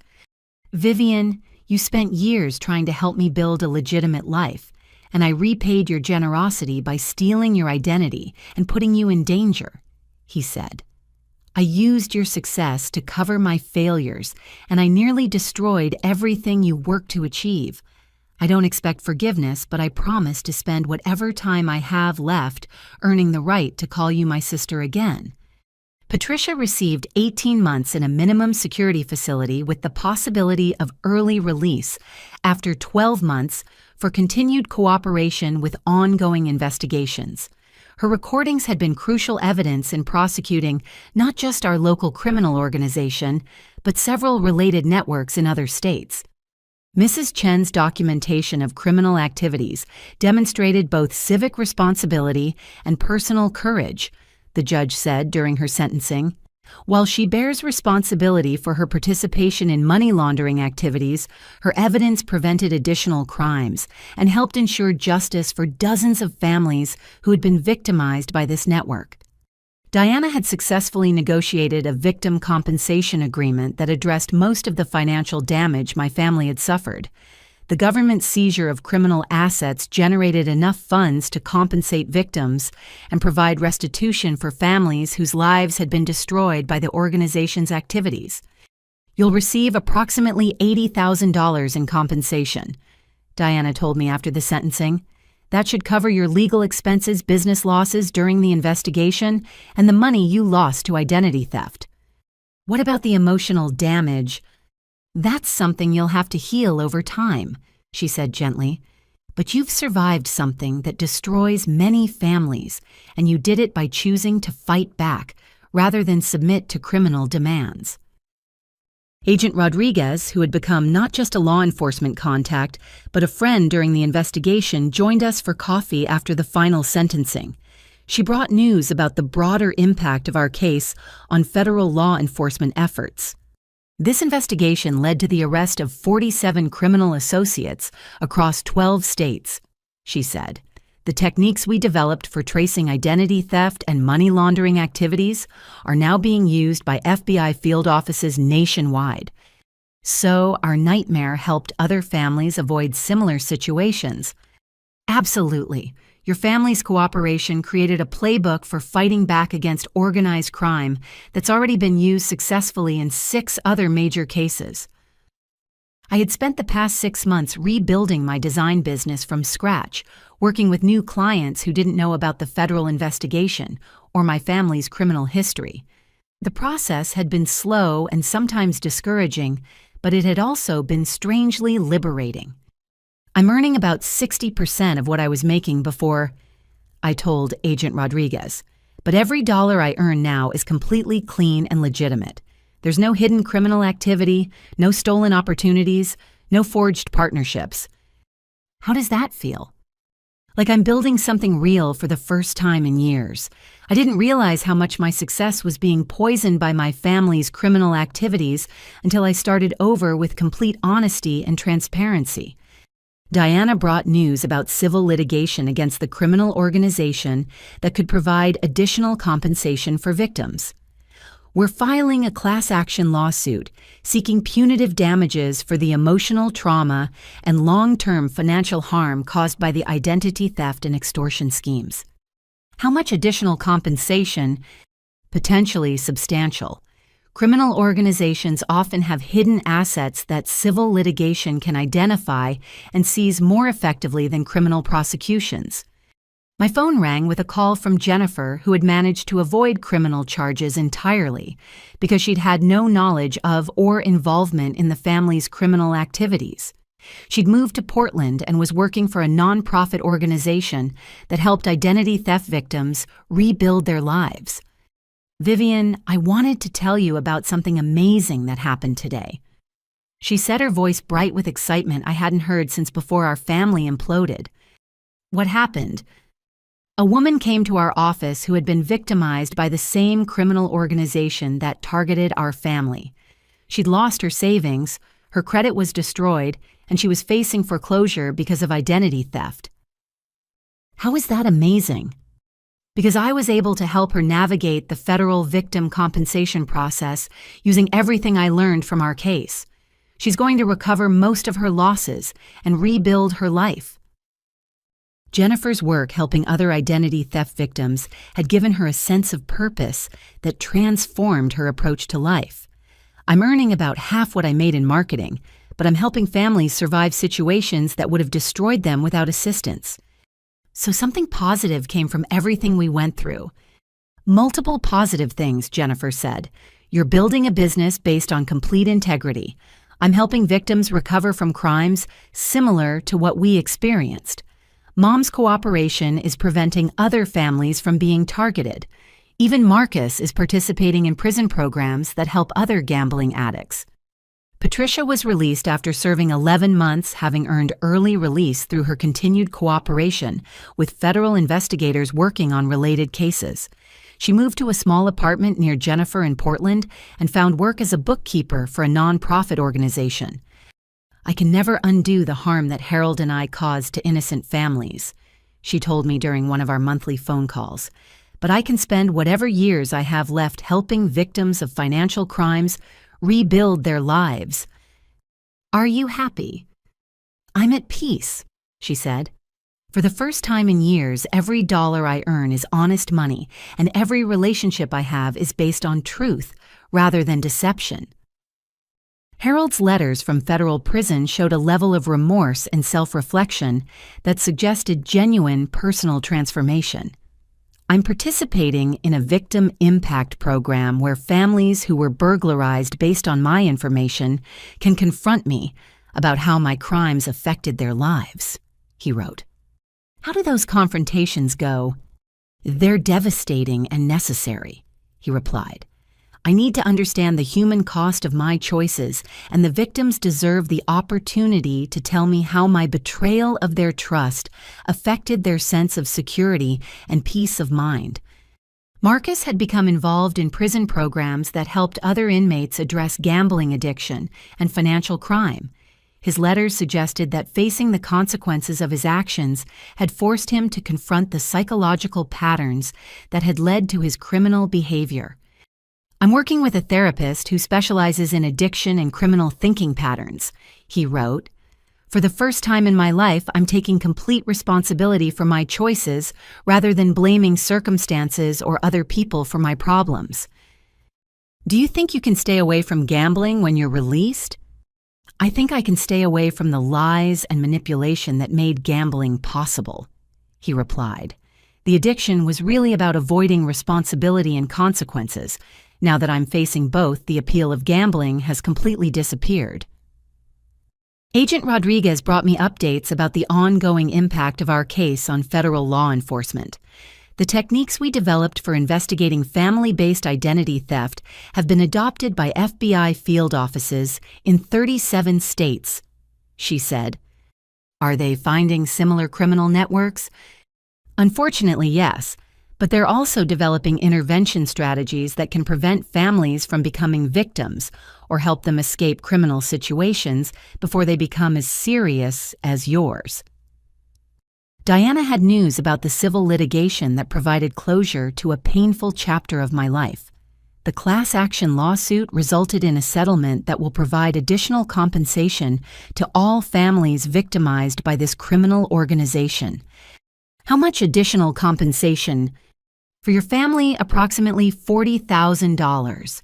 But more importantly, the settlement requires the defendants to fund victim assistance programs that will help other families avoid or recover from similar crimes. I used part of the settlement money to establish a scholarship fund for young entrepreneurs who wanted to start ethical businesses. It seems fitting to use money recovered from criminal activities to help people build legitimate success, I told Diana. What will you call the scholarship fund? The Second Chance Foundation, for people who want to build something honest after surviving difficult circumstances. As I reflected on the year that had changed my life so dramatically, I realized that fighting back against criminal extortion had been the most important decision I'd ever made. Not because it was easy or safe, but because it was the only choice that could lead to genuine healing and positive change. My design business was smaller but more sustainable than before. My family relationships were healthier because they were based on honesty rather than financial manipulation. My sense of self-respect was stronger because I'd chosen courage over convenience when facing impossible circumstances. The criminal organization that had threatened to destroy my family was dismantled permanently. Dozens of other families had been saved from similar victimization. Federal law enforcement had better tools for fighting organized crime. Victim compensation programs had been improved to help families recover from financial crimes. Most importantly, I had learned that being called useless by people who were using me was actually a gift that revealed their true character. Walking away from toxicity, even when it was difficult and dangerous, had been the most useful thing I'd ever done for myself and my family. 1 year later, I stood in my new office space in downtown Denver, looking out at the Rocky Mountains while reviewing proposals for 3 major design contracts. My business had not only recovered from the criminal investigation, it had grown stronger because it was built on complete transparency and authentic relationships. The office walls were decorated with thank you letters from clients who appreciated working with someone who valued integrity above profit. Each letter represented a business relationship built on trust rather than manipulation, creating the foundation for sustainable long-term success. "Vivian, your 3 o'clock appointment is here," my assistant Sarah announced. Sarah was a college graduate I'd hired through my Second Chance Foundation scholarship program, giving her the opportunity to start her career while helping me manage the growth of my business. The appointment was with Rebecca Martinez, Agent Rodriguez's sister, who needed design services for a nonprofit organization that helped crime victims rebuild their lives. The referral represented how my cooperation with law enforcement had created positive connections that extended far beyond the criminal investigation. "Rebecca, welcome to Chen Design Studio," I said, greeting her in our conference room. "Sarah told me about your organization's mission. I'd love to help you develop materials that communicate your impact effectively." Rebecca's nonprofit provided services similar to what Jennifer was doing in Portland, but with a focus on helping families understand their legal rights and recovery options when facing financial crimes. Her organization had grown out of her own experience, helping Agent Rodriguez support victims during federal investigations. "We need branding and marketing materials that explain complex legal concepts in accessible language," Rebecca explained. "Many families don't realize they have options when criminals target them for identity theft or extortion." "That's exactly the kind of project I'm passionate about," I said. "Using design to make important information accessible to people who need it most." As we discussed her organization's needs, my phone rang with a call from Patricia, who'd become a regular source of support and encouragement as I rebuilt my life and business.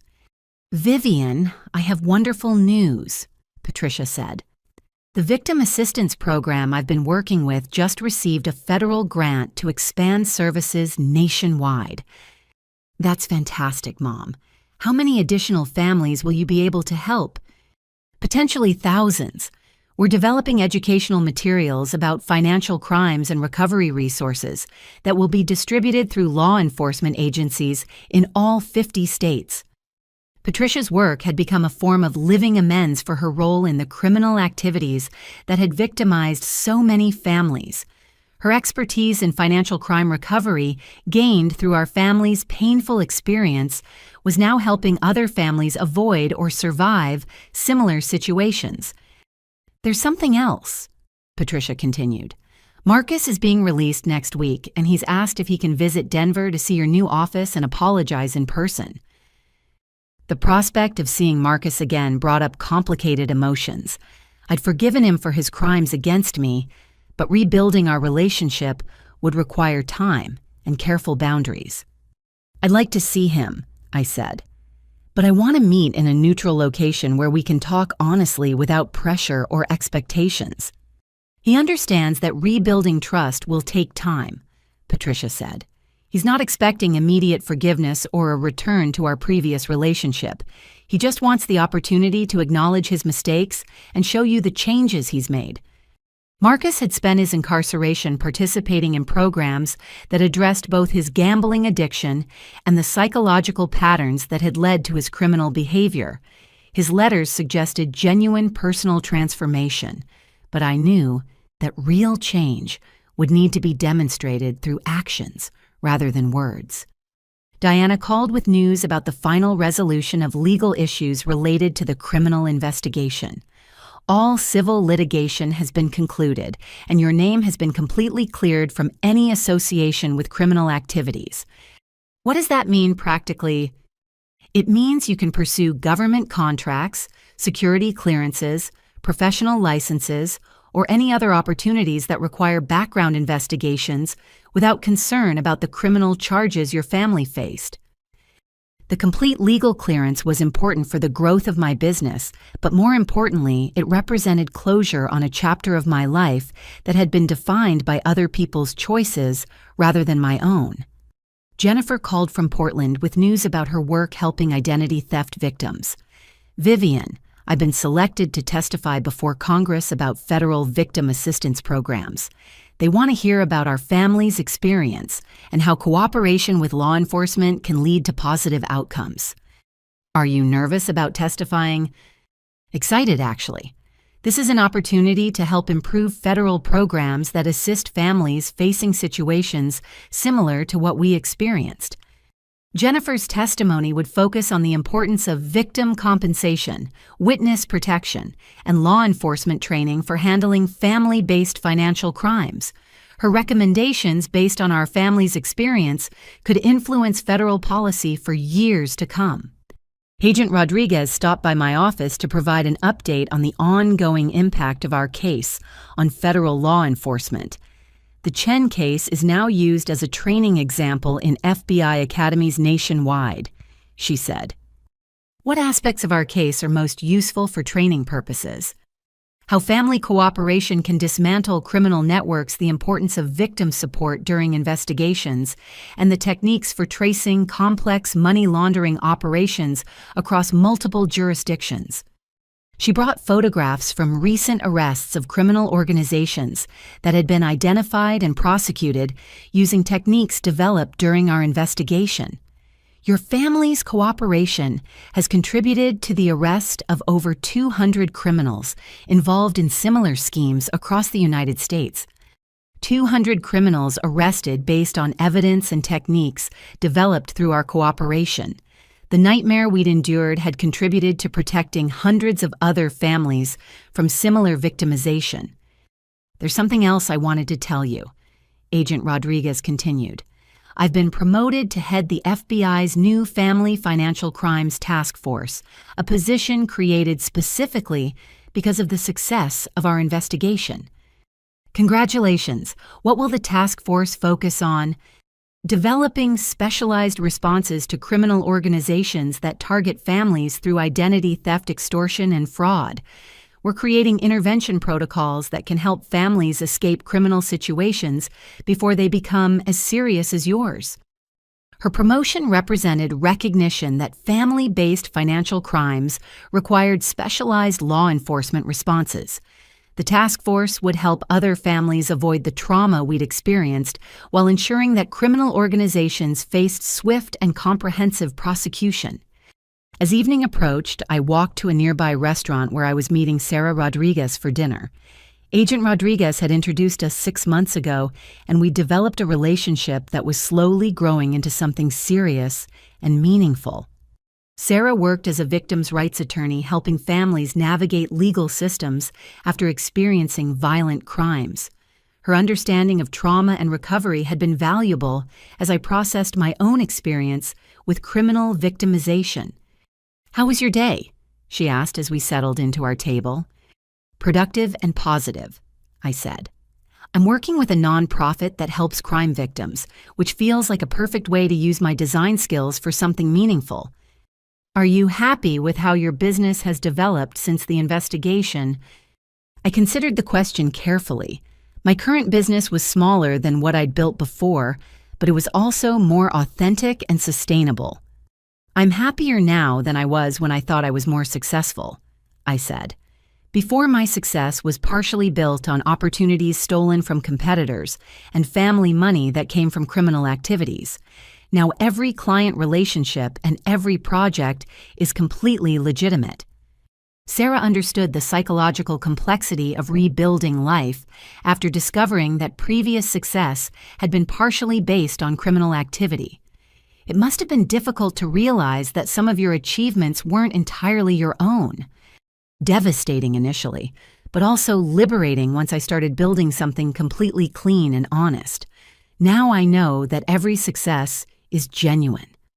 As we talked about our respective work helping crime victims, I realized how much my perspective on success and family relationships had changed over the past year.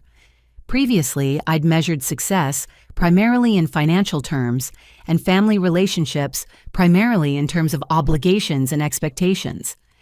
"What's the most important thing you've learned from everything you've experienced?" Sarah asked. "That being called useless by people who are using you is actually valuable information about their character, not yours," I said. "And that walking away from toxicity, even when it's difficult and dangerous, is often the most useful thing you can do for yourself and the people you really care about." Sarah smiled at the wordplay. "So being called useless led to your most useful decision." "Exactly. My family's criticism revealed their true values and priorities. They needed my money but resented my ability to earn it. They depended on my generosity but treated me like their charity case. That dynamic was never going to lead to healthy relationships. And now my relationships with family members are based on honesty and mutual respect rather than financial dependence and emotional manipulation. We're building healthier connections because we're all taking responsibility for our own choices and consequences." As we finished dinner, my phone buzzed with a text message from Marcus, who was preparing for his release from federal prison. "Vivian, I know rebuilding our relationship will take time and proof that I've changed.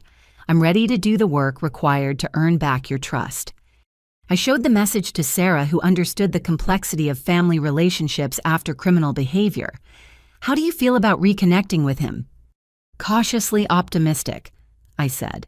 "His letters suggest genuine personal growth, but I'll need to see consistent change behavior over time before I can fully trust him again." That's a healthy approach. You can be open to reconciliation without being naive about the work required to rebuild trust. We walked back toward my apartment, passing the building where my office had been vandalized during the criminal organization's retaliation campaign. The space now housed a small restaurant, but seeing it reminded me of how far I'd come from those terrifying early days of the investigation. "Do Do you ever regret cooperating with the FBI instead of trying to pay the criminal organization? Sarah asked. Never. Paying them would have solved an immediate problem while creating long-term dependence on people who made money by destroying families. Cooperating with law enforcement was harder initially, but it led to genuine resolution and positive change. As we reached my apartment building, I reflected on how dramatically my life had changed since that dinner when I finally stood up to my family's financial and emotional manipulation. My business was smaller but more honest. My family relationships were healthier because they were based on truth rather than deception. My sense of self-respect was stronger because I'd chosen courage over convenience when facing impossible circumstances. Most importantly, I'd learned that real success comes from building something authentic rather than impressive, and that real family relationships are based on mutual support rather than one-sided dependency. The criminal organization that had threatened my family was permanently dismantled. Dozens of other families had been saved from similar victimization. Federal law enforcement had better tools for fighting organized crime.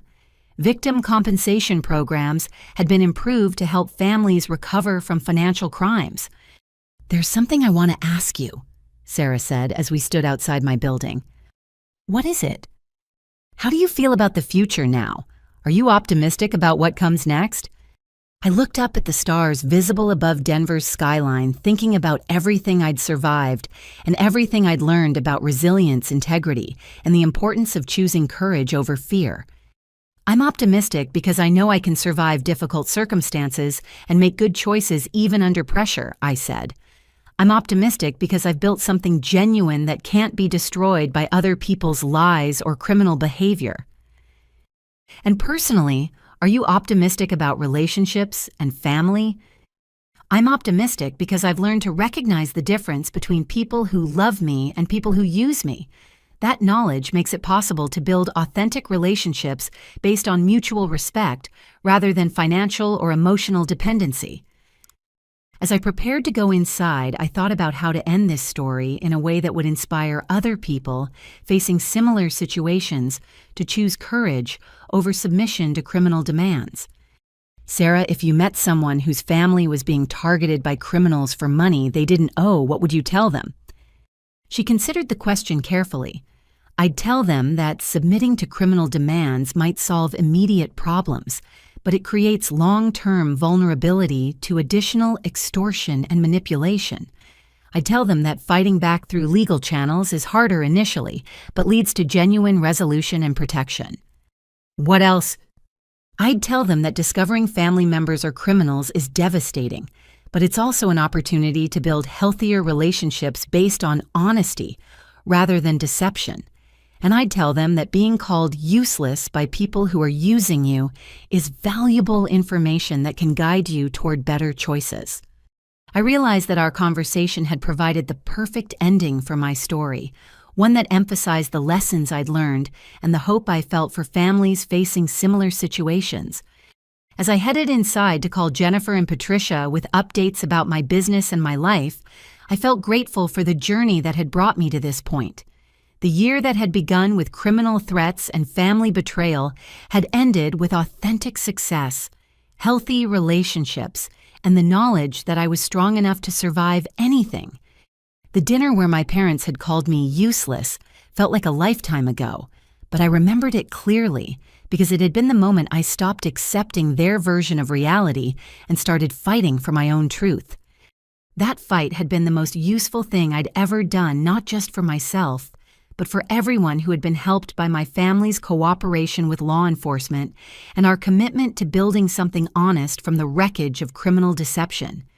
For anyone facing similar situations, my message would be simple: trust yourself, fight back, choose courage over convenience, build something authentic rather than impressive, and remember that being called useless by people who are using you is often the first step toward discovering your true value and potential. Thank you for following my journey through this difficult but ultimately transformative experience. I hope my story inspires you to recognize your own strength and make choices based on your values rather than other people's expectations or demands. If this story resonated with you, I'd love to hear about your own experiences with family challenges, financial difficulties, or situations where you had to choose between safety and integrity. Have you ever been in a situation where standing up for yourself felt dangerous but ultimately proved to be the right choice? How do you think families can better protect themselves from financial manipulation or criminal targeting? Please share this story with anyone who might benefit from hearing about the power of cooperation over submission when facing criminal threats.